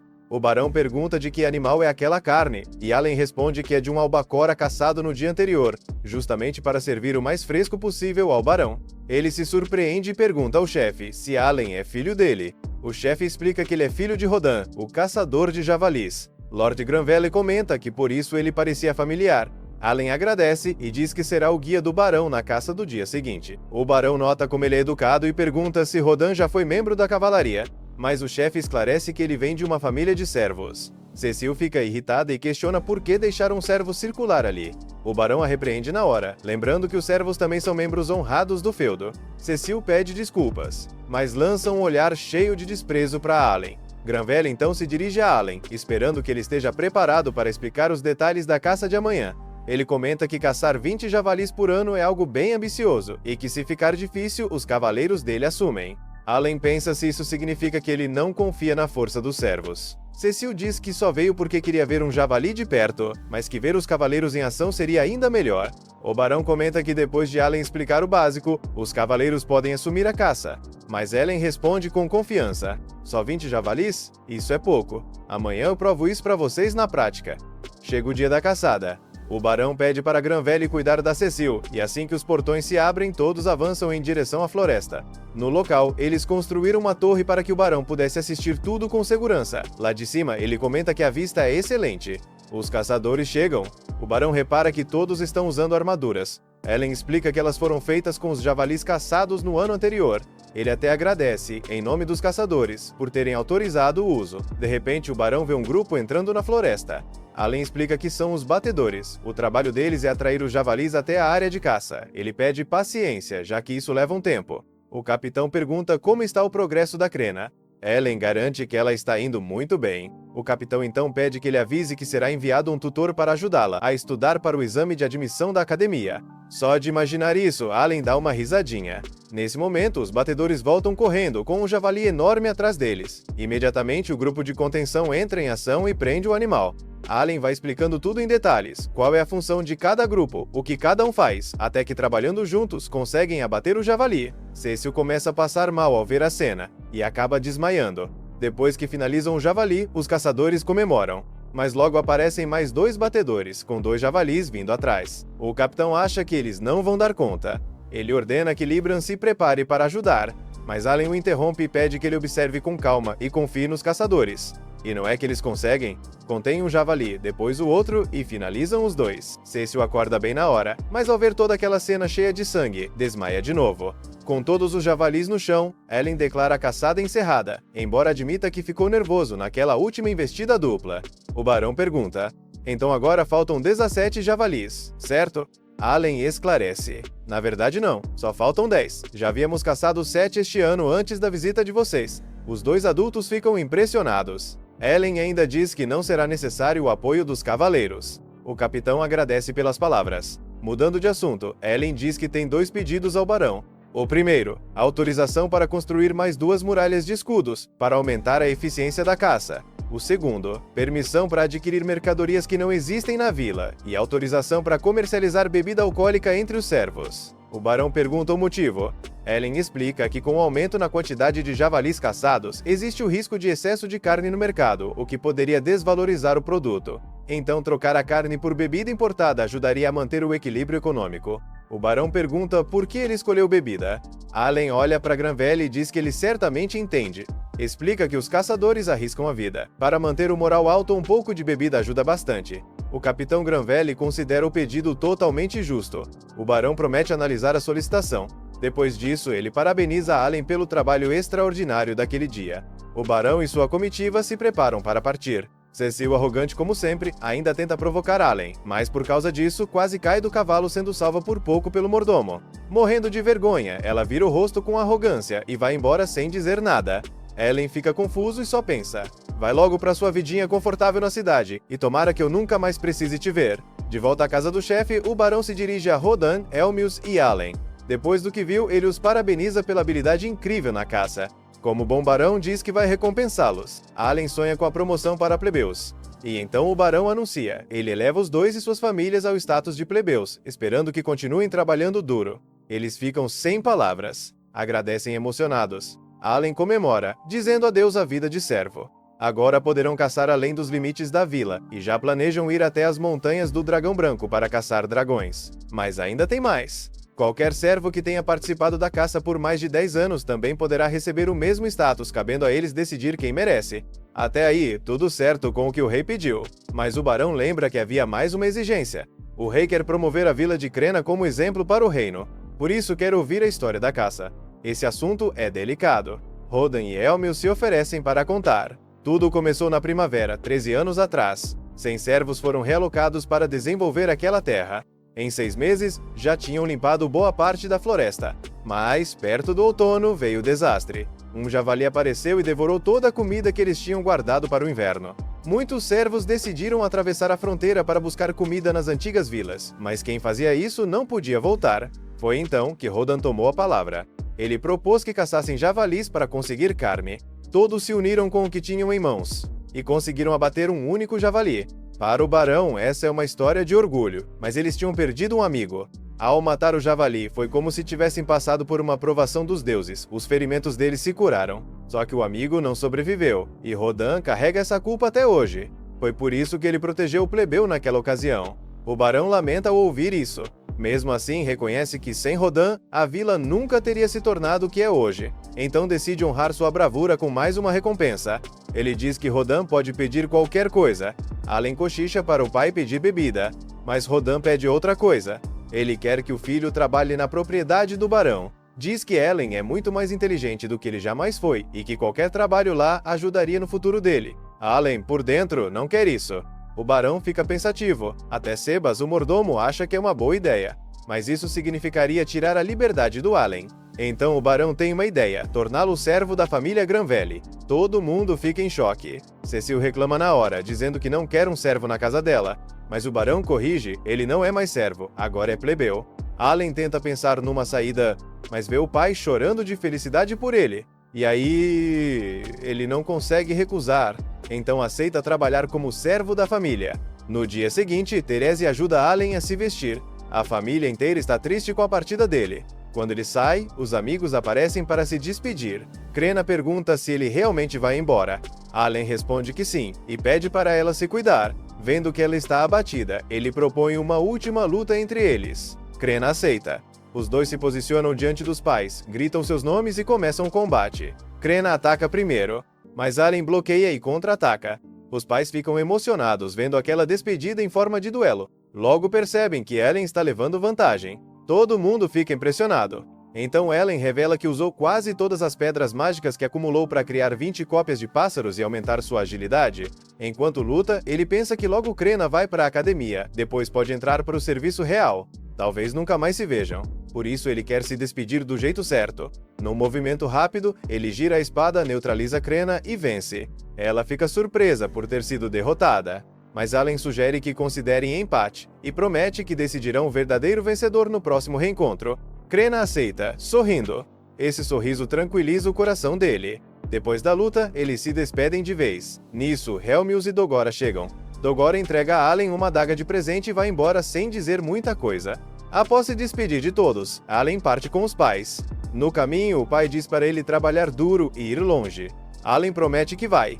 Depois de algumas horas, chegam ao ponto onde o senhor feudal os espera com uma carruagem. Allen se despede dos pais e sobe. Dentro da carruagem estão o barão e sua filha.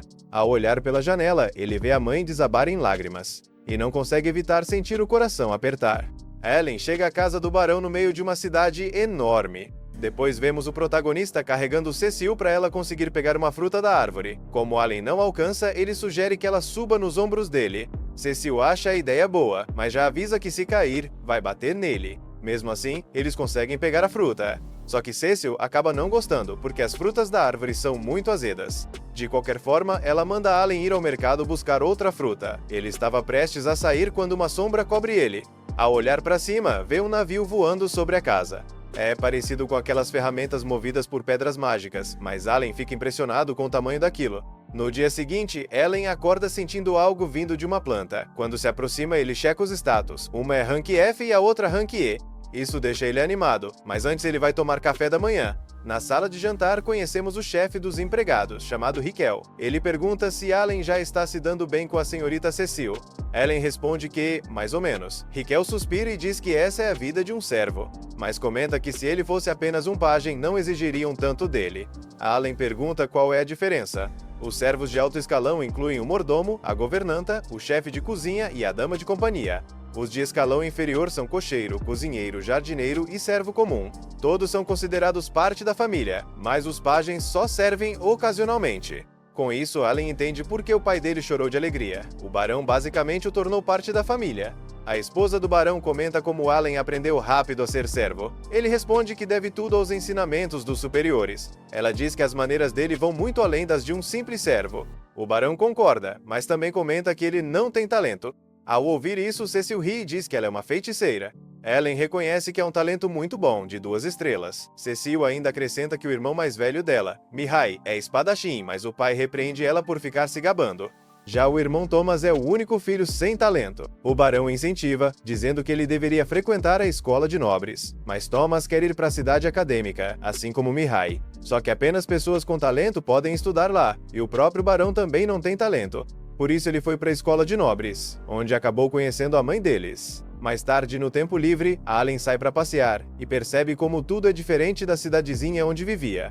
Ele vê a Guilda dos Aventureiros. Ao entrar, pergunta se pode se registrar, mas informam que precisa ter pelo menos 12 anos, e ele tem só 8. Allen não pretende desistir, então começa a procurar mais informações sobre a guilda, como o rank de cada monstro e o valor das recompensas.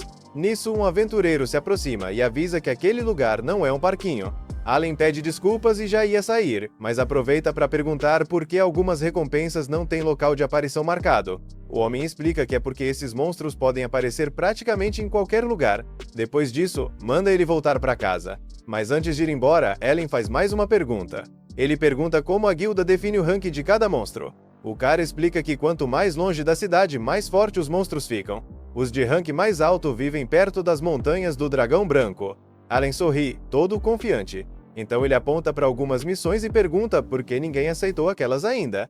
O aventureiro responde que é por causa da força e do perigo dessas criaturas, dizendo que é melhor deixar esse tipo de coisa para os cavaleiros. Entre todas as missões, Allen vê uma sobre caçar um dragão branco. O homem já manda ele ir embora, mas Allen insiste para que responda só mais essa pergunta. O cara explica que é porque o dragão é extremamente poderoso.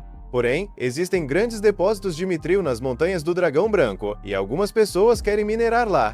Por isso, a recompensa dessa missão vem aumentando há décadas. Allen faz as contas e conclui que o mitril deve valer mais de 1000 moedas de ouro. Nisso, os companheiros do aventureiro aparecem. Allen se despede e sai da guilda animado, dizendo que já sabe qual é o próximo objetivo. Numa manhã de folga, ele corre até a entrada da cidade. Um guarda o para e pede autorização de viagem. Allen mostra o documento, e o guarda fica surpreso ao ver que é da família Granville. Ele até pede desculpas. Allen nem liga e sai correndo em direção à floresta. Ele invoca vários pássaros e manda que procurem monstros. Depois disso, invoca Tan. Logo, um dos pássaros volta avisando que encontrou algo. Allen sai correndo atrás, mas depois de vários minutos começa a ficar preocupado. Percebe que errou por não ter especificado a distância na ordem. Depois de um tempo, ele encontra um grupo de goblins. Na hora, monta um plano, invoca vários Tams e faz uma emboscada. Ordena que ataquem com as garras. Consegue derrotar vários, mas não é o suficiente. Então invoca uma borboleta que usa pó do sono. Com os goblins desacordados, Ellen começa a jogar pedras até eliminar todos. Depois extrai as pedras mágicas e pede para os pássaros encontrarem mais inimigos. Eles passam o dia inteiro lutando, até anoitecer. Quando termina, ele soma tudo. Ganhou 16.000 de experiência e subiu 2 níveis. Também descobre que a borboleta consegue colocar 80% dos goblins para dormir. E aprende que pedras mágicas Rank D não servem para invocar criaturas Rank E, e vice-versa. Ele quer continuar farmando, mas os pássaros não se mexem, eles não são noturnos. Ellen tinha pensado em usar eles para voltar para a cidade. Resultado, ele fica perdido. Em outro dia, ele compra bolas de ferro para ter algo mais forte que pedras. Continuando a caçar, ele chega ao nível 12. A estratégia dele é simples, farmar XP com monstros fracos enquanto melhora o equipamento. Depois disso, ele volta para casa. Só que o mordomo leva para conversar com o barão. O barão elogia o desempenho dele como servo nesses 2 meses, só ouviu coisas boas, mas pergunta o que ele anda fazendo nos dias de folga. Allen percebe que ele está preocupado, então conta a verdade. Tem ido caçar monstros porque sangue de caçador corre nas veias dele. O barão entende que é instinto, mas Sebas pergunta o que ele faz com os coelhos com chifres que caça. Eles falam isso achando que ele só enfrenta monstros de rank baixo. Allen responde que simplesmente jogava eles por aí. Então Sebas diz que a propriedade dos Granville pode comprar a carne dos coelhos por 1 moeda de prata por pacote. Isso é muito melhor para Allen. Em outro dia, Allen planeja caçar 100 goblins, mas os pássaros voltam extremamente agitados. Allen corre para ver o que está acontecendo e encontra o grupo de aventureiros da guilda lutando contra goblins. O homem que tinha falado com ele antes está gravemente ferido. Sem pensar 2 vezes, Allen começa a ajudar usando as bolas de ferro. Ele não quer que descubram suas invocações, então decide lutar só com a faca. Mesmo estando no nível 12, seus atributos de ataque e agilidade passam de 300, então ele consegue derrotar monstros Rank D sem ajuda. Depois de acabar com o último Goblin, a garota albina corre para ver como Leiven está. Ele está muito machucado. Ela pede para a sacerdotisa curá-lo, mas ela não tem MP suficiente. Sem saber o que fazer, começa a implorar para ele resistir. É aí que Allen se aproxima e oferece tratar o ferimento com uma erva de cura. As garotas aceitam. Ele tira uma Life Leaf do Grimório e coloca a erva no abdômen de Leiven. A folha começa a brilhar e o ferimento se fecha completamente. Leiven acorda na hora. As garotas perguntam se ele está bem, e ele confirma que sim. Allen também percebe um ferimento em Lita e usa outra folha nela. As garotas ficam receosas, dizendo que aquilo deve ser algo muito valioso, mas Allen tranquiliza elas. Nesse momento, Leiven reconhece ele como garoto da guilda, agradece por ter salvado sua vida. Allen diz para não se preocupar e que já estava indo embora. Só que Leiven o impede, dizendo que quer recompensá-lo. Allen não quer recompensa nenhuma, ele precisa continuar farmando para alcançar seu objetivo, então só pede que não contem para ninguém sobre ele. O grupo promete guardar segredo e ainda diz que, se ele precisar de algo, é só falar. Aproveitando, Allen pede que eles juntem cerca de 100 pedras mágicas Rank e para ele. Leiven fica meio confuso, mas aceita, prometendo entregar até a semana seguinte. E assim, eles se despedem. Enquanto caminha, Allen começa a pensar no que aconteceu. Diferente da flor que usaram no pai dele, que levou 1 mês para recuperação completa, Leiven foi curado quase instantaneamente com a Life Leaf. Isso faz Allen entender que aquela flor recupera uma quantidade de HP proporcional ao máximo da pessoa, enquanto a Life Leaf cura uma quantidade fixa de HP. Sentado numa árvore, ele confere a experiência que ganhou. Então lembra do que aconteceu com o pássaro. Na hora, invoca ele e pergunta por que ignorou a ordem e o levou para mais longe do que o combinado. Ele pergunta se foi porque estava preocupado com aqueles aventureiros. O pássaro confirma com a cabeça. Allen fica impressionado ao ver que ele consegue priorizar os próprios sentimentos acima das ordens. Ele reconhece que Eumea realmente criou criaturas incríveis. Percebendo que o pássaro parece meio triste, Allen explica que não queria brigar com ele e promete que da próxima vez vai dar instruções mais claras. À noite, vemos Allen carregando Cecil, que está tentando roubar um pote de geleia escondido. Ele pergunta por quê. Cecil revela que quer fazer biscoitos para dar boas-vindas ao irmão mais velho, Mihai. Allen não entende muito bem, mas num momento de descuido perde o equilíbrio e os dois caem no chão fazendo barulho. As pessoas escutam. Então eles começam a miar fingindo que são gatos, para não serem descobertos. Um tempo depois, o inverno chega e a família nobre se reúne para um jantar festivo. Assim que começam a comer, todo mundo percebe como a carne está absurda de boa. Sabor marcante, macia, suculenta. Aí revelam que a carne é de um coelho com chifres que o próprio Allen caçou. Helm os elogia na hora, dizendo que não esperava nada menos do filho de Rodan. Durante o jantar, ele também anuncia que a vila conseguiu cumprir a cota de caça de 20 javalis. Allen fica satisfeito ao ouvir isso. Já Thomas começa a reclamar, diz que mesmo tendo caçado tantos javalis, nenhuma dessa carne foi servida para eles. Granvelle corta ele na hora, mandando parar de ser egoísta. Ellen escuta tudo em silêncio. Ele acha meio duro e, ao mesmo tempo, irônico. Porque os servos que trabalham na terra muitas vezes comem mais carne do que o próprio filho do nobre. Ainda querendo algo mais especial, Thomas pede para Allen caçar um servo branco para ele. Allen aceita na hora. Ele lembra que servos brancos são monstros Henksé, tão fortes quanto javalis. Não vai ser fácil derrotar um, mas ele gosta de desafio. Allen vai para a floresta coberta de neve e começa a cavar uma trincheira funda, preparando uma armadilha. Pouco tempo depois, Hawkins desce e avisa que encontrou um servo branco por perto. Ellen coloca o plano em ação. Ele invoca seu esquadrão de sapos saltadores e posiciona eles no caminho do servo para chamar a atenção. O servo vê os sapos e avança tentando esmagá-los. No último segundo, Ellen faz os sapos desaparecerem. Instantes depois, invoca de novo. O servo ataca outra vez. E os sapos somem de novo. Depois de repetir isso várias vezes, o servo fica completamente furioso. Cego de raiva, começa a perseguir os sapos sem pensar direito. E é exatamente isso que Allen queria. A perseguição leva o servo direto para a trincheira escondida. Sem conseguir frear a tempo, ele cai na armadilha. Allen sorri satisfeito. O plano funcionou perfeitamente. Ele se aproxima, puxa a faca e faz o abate com cuidado. Mais tarde, na mansão Granvelle, os guardas correm até o portão quando veem o que parece ser um servo branco se aproximando. Eles se preparam para atacar. Mas de repente Ellen aparece debaixo da carcaça que está carregando e manda eles abaixarem as armas. O servo é um presente para Thomas. A família Granvelle sai para ver o que está acontecendo. Thomas fica radiante. Allen cumpriu a promessa. Granvelle, por outro lado, fica visivelmente surpreso. Capturar um monstro Henksé não é pouca coisa. Ele se vira para Sebas e comenta em voz baixa que talvez devam investigar se Allen realmente tem um talento fora do comum. Mais tarde, Sebas chama Ellen e informa que a casa Granvelle decidiu promovê-lo. Ele não será mais apenas um servo. A partir de agora, também será caçador oficial. Como caçador, a principal função dele será conseguir carne de alta qualidade para a família real. Além disso, se encontrar ataques de monstros durante viagens, deverá ajudar a proteger civis próximos. Sebas explica que o antigo sistema de pagamento por comissão foi abolido. Agora Allen receberá um salário fixo de 100 moedas de prata. Allen aceita na hora. Para ele é um ótimo negócio. Tudo o que precisa fazer é continuar caçando monstros com eficiência e eliminar goblins para continuar treinando. Animado, ele diz que começa no dia seguinte. Mas Sebas interrompe. Diz que não será necessário caçar todos os dias. Allen continuará sendo assistente de Cecil e trabalhando como garçom. As missões de caçador acontecerão apenas a cada poucos dias, mais ou menos uma vez por semana. Ellen entende e concorda. Em março do ano seguinte, Cecil está transbordando de felicidade. O irmão mais velho dela, Michael, finalmente vai voltar da academia. Michael chega com estilo, a bordo de uma enorme aeronave que desce lentamente até o porto. A chegada chama a atenção de todos na mansão. Quando ele desembarca, faz isso com confiança. Assim que Cecil vê, sai correndo para abraçá-lo.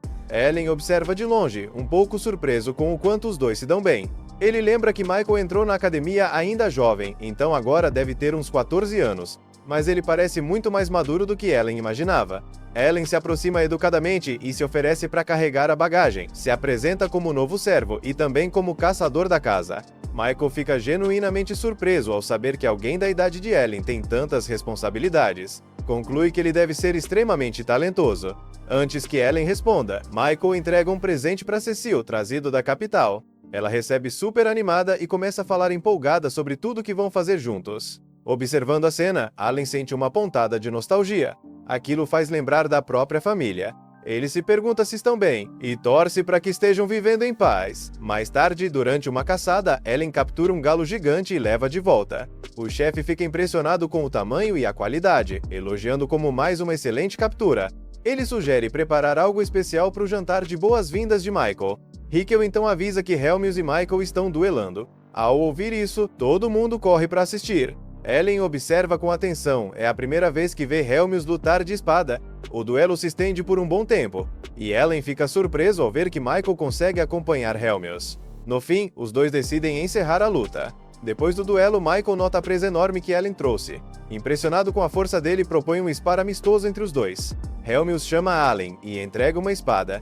Ellen percebe na hora, a lâmina é de Mithril. Ele lembra que seus atributos de ataque subiram 7 níveis graças às caçadas recentes, por isso acredita que tem chance de vencer. O duelo começa, mas, para sua surpresa, Michael é muito mais forte e rápido do que ele imaginava. Desde o início, Michael parte para a ofensiva e dita o ritmo da luta. Ele mantém o controle o tempo todo. Mesmo se esforçando, Allen acaba derrotado. Ele aceita o resultado sem reclamar. Reconhece que Michael está em outro nível. No fundo, sabe que nunca teve muita chance. Cecil e Thomas correm para parabenizar Michael, dizendo o quanto ele ficou mais forte. Michael explica que melhorou depois de completar uma dungeon durante o verão.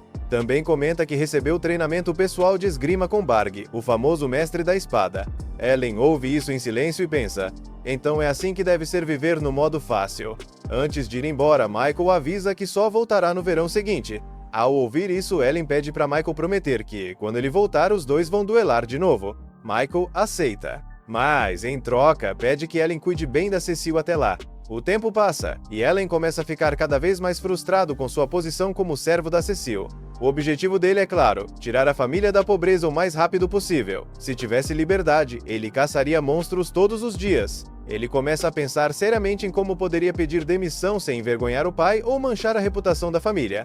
Alguns dias depois, Michael volta para a academia, deixando Cecil claramente triste com a despedida. Cerca de um mês depois, o Visconde Carnell visita a residência do Barão Granvelle. Allen está servindo durante a visita e lembra do que Hickel comentou antes. Carnell é Visconde e governa um feudo vizinho, ou seja, socialmente ele está um nível acima de Granvelle. Hickel não sabe exatamente o motivo da visita, mas avisa Allen discretamente para ficar atento. As famílias Granvelle e Carnell estão em conflito há séculos, e essa tensão nunca foi totalmente resolvida. Carnell governa as Montanhas do Dragão Branco. Hickel explica rapidamente a situação. As montanhas são ricas em depósitos de mitril, um metal raro e extremamente valioso. O problema é que um dragão poderoso vive na região, tornando qualquer tentativa de mineração praticamente impossível. Por causa disso, o feudo Granvelle vem sofrendo uma grande queda econômica. Ao ouvir isso, Ellen percebe que o problema vai muito além de uma simples disputa territorial. O Barão Granvelle vai direto ao ponto e pergunta qual é o verdadeiro motivo da visita. Diz claramente que Carnell não viajaria tão longe só para compartilhar uma refeição. Carnell confirma. Ele explica que sua filha mais nova recentemente concluiu a cerimônia de avaliação, e ele veio anunciar o resultado. Ao ouvir isso, Ellen torce internamente para que Mesh tenha recebido um talento, principalmente lembrando da habilidade que ela demonstrou com a lança. Com um sorriso satisfeito, Carnell revela que sua filha não possui talento algum. Em seguida, lembra que 2 dos 3 filhos de Granvelle têm talentos, e comenta que deve ser infeliz estar na posição de Granvelle. Granvelle responde com ressentimento contido e uma inveja impossível de esconder. Ellen fica confuso. Ele sempre acreditou que possuir talento era motivo de celebração. Nas cerimônias de avaliação, viu plebeus comemorarem quando recebiam um talento e ficarem devastados quando não recebiam. Mas entre os nobres, a reação parece invertida. Ele começa a suspeitar que talentos tragam complicações políticas ou sociais dentro das famílias aristocráticas. Depois de entregar sua mensagem, Carnell vai embora em sua carruagem. Meses depois, chega outubro. Ellen agora tem 9 anos. No seu dia de folga, ele vai até a Guilda dos Aventureiros e encontra Raven e o grupo. Ele anuncia que está pronto para enfrentar monstros Rank C. Todos ficam surpresos. Monstros Rank C são perigosos até para muitos aventureiros adultos. Mesmo assim, reconhecem a habilidade de Ellen, mas aconselham que ele pelo menos compre uma armadura adequada. Eles o levam até uma loja de armaduras e mostram vários conjuntos. O que mais chama a atenção de Ellen é uma armadura vermelha. Ele escolhe essa e sai direto para caçar. Hawkins faz o reconhecimento da área e encontra um Orc Rank C dormindo. Allen libera o Esquadrão Tam. Juntos, derrotam o monstro sem muita dificuldade. Depois de fazer o abate, ele obtém uma pedra mágica Rank C e sente orgulho. Praticamente conseguiu a caça sozinho. Mesmo assim, lembra de manter a humildade. A derrota contra Michael provou que ele ainda tem muito que evoluir. Logo depois, Hawkins encontra outro monstro Rank C. Ellen corre até o local e descobre que é uma formiga blindada Rank C. Ele libera imediatamente seus tigres dente de sabre, mas os ataques não fazem efeito contra a carapaça endurecida da criatura. Pensando rápido, ele muda a estratégia e invoca suas borboletas, fazendo a formiga cair no sono. Quando ela desaba no chão, Ellen puxa a adaga e tenta finalizar, mas a carapaça é muito mais resistente do que ele imaginava. De repente, a formiga acorda. Começa uma luta desesperada. Allen golpeia repetidamente até finalmente conseguir derrubá-la. O Grimório exibe os status de recompensa como de costume. No começo, tudo parece normal, mas então ele percebe algo estranho. Seu atributo de inteligência está extremamente alto. Ele começa a se perguntar, será que isso significa que ele pode usar magia? Movido pela curiosidade, pede para Cecil arranjar um professor para avaliar sua aptidão mágica quando voltarem. Cecil duvida que vá dar em alguma coisa, já que Ellen nunca demonstrou afinidade com magia. O professor coloca uma esfera de cristal nas mãos dele e manda concentrar. Allen tenta várias vezes, nada acontece. A esfera não reage. A conclusão é clara. Allen não pode usar magia, não consegue conjurar feitiços. Mesmo assim, ele continua intrigado. Se realmente não tem habilidade mágica, então por que o atributo de inteligência dele é tão alto? Um dia, enquanto a família jantava, Raquel irrompe com notícias urgentes. Ele anuncia que o Murder Gars está vindo diretamente em direção à cidade e chegará em aproximadamente 2 horas. Grambelli fica atônito. Sem perder tempo, ele ordena que Sebas convoque Zenoff para lidar com a ameaça. No entanto, Sebas traz notícias preocupantes. Zenoff está atualmente em uma missão e só retornará daqui a 2 dias. Grambelli ordena imediatamente a Sebas que reúna os aventureiros da cidade e comece a evacuar os cidadãos para um local seguro. Nesse momento, Allen se pronuncia e se oferece para ir lidar com o monstro que se aproxima. Antes que ele possa dizer mais alguma coisa, Cecil o interrompe bruscamente e lhe diz para esquecer a ideia. Ela o lembra de que ele é um empregado pessoal e insiste que não permitirá que ele desperdice sua vida de forma imprudente. É óbvio que ela começou a se preocupar com ele, embora jamais admitisse isso abertamente. Allen ouve calmamente e então a lembra de que ele também é o caçador oficial da família Grambelli e que esse papel traz a responsabilidade de proteger os outros. Dito isso, Allen segue diretamente em direção ao perigo que se aproxima, enquanto os cidadãos fogem na direção oposta. Ele sabe exatamente que tipo de monstro é um Murder Gars. É uma criatura de classe B, o que significa que nenhum dos aventureiros presentes tem realmente alguma chance contra ela. Se ele não intervir, ninguém mais o fará. No entanto, há uma complicação séria. Mais cedo naquela manhã, Allen havia usado toda a sua mana durante uma expedição. No momento, ele não tem nada sobrando e precisa esperar sua mana recarregar. Quando Allen chega aos portões da cidade, encontra um comerciante implorando desesperadamente a um guarda. O homem explica que sua família está presa dentro de uma carroça, enquanto o Murder Gars se aproxima rapidamente. Allen olha e vê o monstro despedaçando um dos cavalos próximos. A família do comerciante ainda está dentro da carroça, completamente exposta. Sem hesitar, Allen avança. Ele invoca uma esfera de metal e a arremessa com força suficiente para destruir um dos olhos do monstro. O ataque imediatamente chama a atenção da criatura. Allen então se vira e corre direto para a floresta, deliberadamente atraindo o monstro para longe. O enfurecido Murder Gars morde a isca e o persegue. Sem mana restante, tudo o que Allen pode fazer é continuar correndo. De repente, o monstro investe contra ele. Allen mal consegue saltar para o lado a tempo. Enquanto recupera o fôlego, ele percebe algo perturbador. A criatura parece estar sorrindo, quase como se estivesse gostando da perseguição. Nesse momento, sua mana finalmente termina de recarregar. Allen imediatamente começa a invocar criaturas. Ele cria 36 cópias de Papillon e ordena que algumas coloquem o monstro para dormir. Mas o efeito de sono não surte nenhum impacto. Ele invoca ainda mais borboletas, mas o monstro continua inabalável. Sem outra opção eficaz, ele continua correndo, avançando cada vez mais fundo na floresta por horas. Apesar do perigo, ele encontra conforto em uma coisa. Ao atrair o monstro para tão longe, garantiu a segurança da cidade. A perseguição implacável continua, até que Allen finalmente consegue despistar o monstro. Ele encontra um lugar escondido para descansar e permanece completamente imóvel. Enquanto avalia a situação em silêncio, conclui que o monstro está longe da cidade e que derrotá-lo agora é impossível. A decisão mais inteligente é voltar para casa. Allen alcança seu compartimento de armazenamento e pega um copo vermelho, preparando-se para a viagem de volta. Mas o Murder Gars o ouve. Os sons suaves revelam sua posição e a perseguição recomeça. 3 dias depois, Allen finalmente chega aos portões da cidade. Ele se arrasta para frente, mancando e mal conseguindo ficar de pé.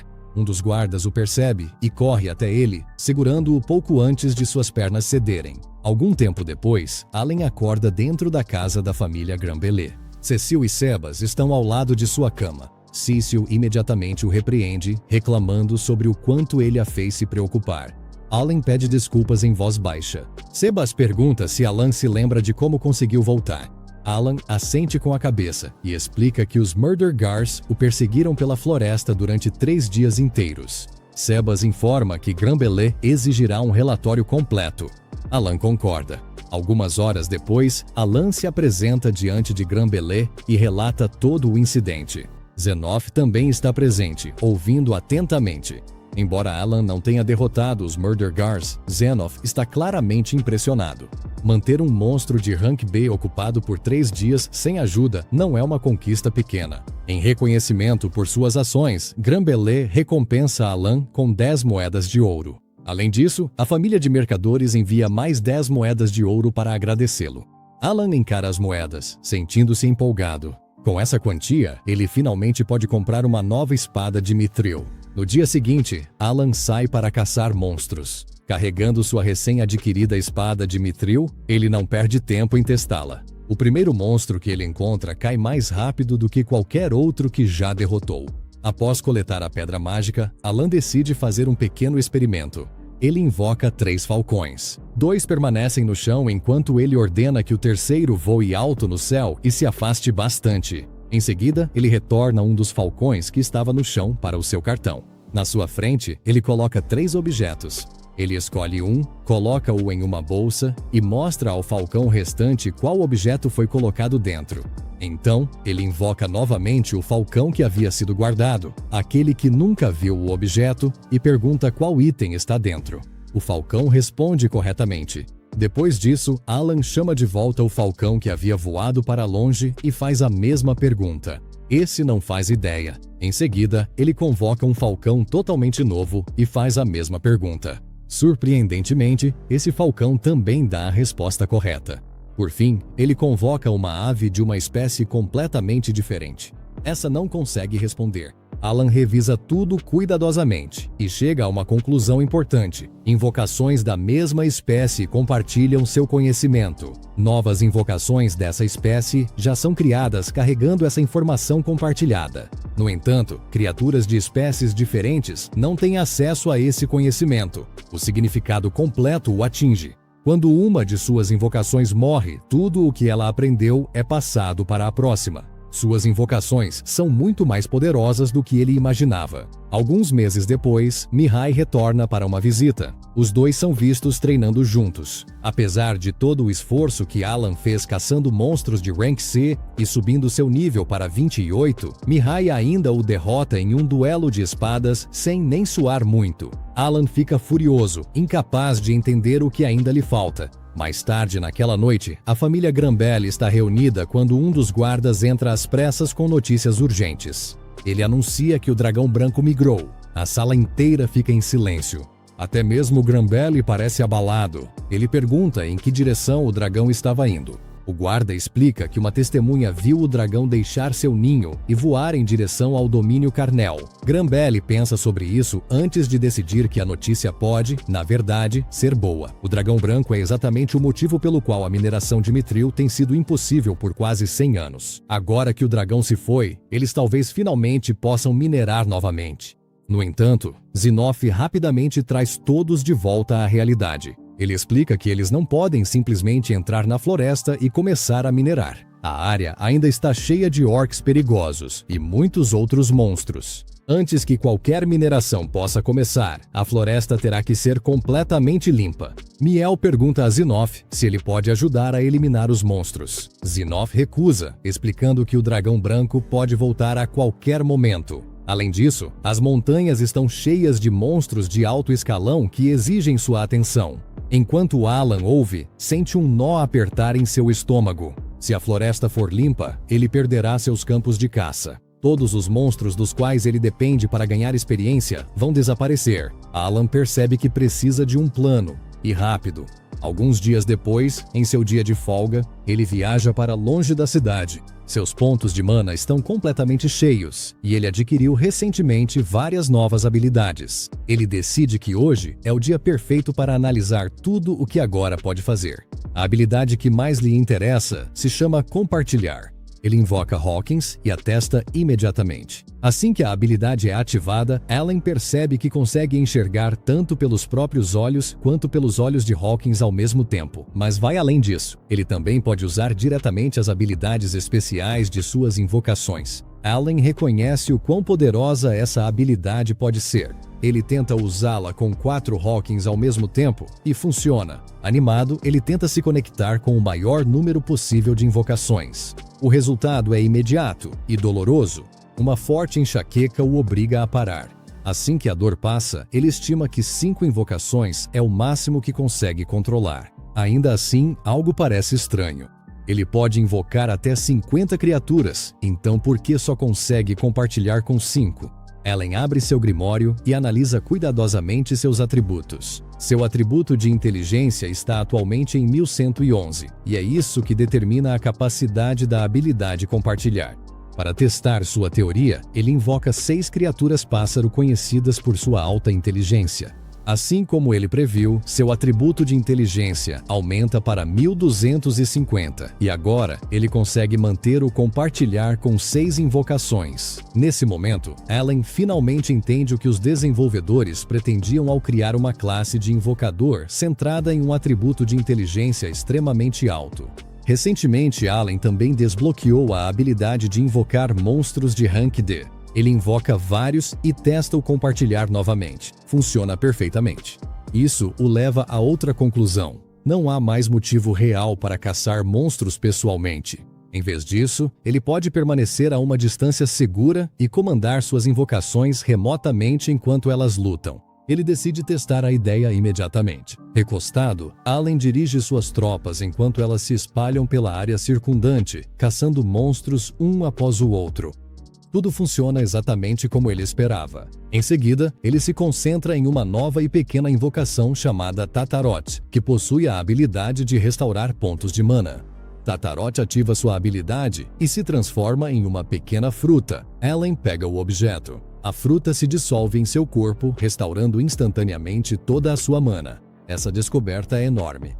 Alan rapidamente conecta as peças. Suas invocações podem caçar de forma independente, e Tataroth pode reabastecer sua mana instantaneamente sempre que necessário. Com essas duas vantagens, ele poderia basicamente caçar monstros todos os dias, sem nunca sair de casa. No entanto, antes de enviar suas invocações, ele lhes dá uma ordem estrita. Elas devem evitar aventureiros humanos a todo custo. Mesmo que sejam atacadas primeiro, está absolutamente proibido revidar. No caminho de volta para casa, outra ideia lhe ocorre. Ele assume o controle de um de seus pequenos pássaros e o guia até a casa de sua família para ver como eles estão. Pelos olhos do pássaro, ele vê Krina e Ghidorah treinando juntas. Mais tarde, ele avista seu pai trabalhando nos campos. Depois disso, ele observa sua mãe e Mia dentro de casa. Todos parecem estar bem. Satisfeito, Alan se prepara para mandar o pássaro embora. Antes que ele vá embora, porém, Alan deixa cair uma única moeda de ouro por perto para que eles encontrem. No fundo do coração, Alan faz uma promessa silenciosa. De agora em diante, ele trará ainda mais dinheiro para eles todo mês. Este é o fim do episódio 9. Inscreva-se para não perder o próximo.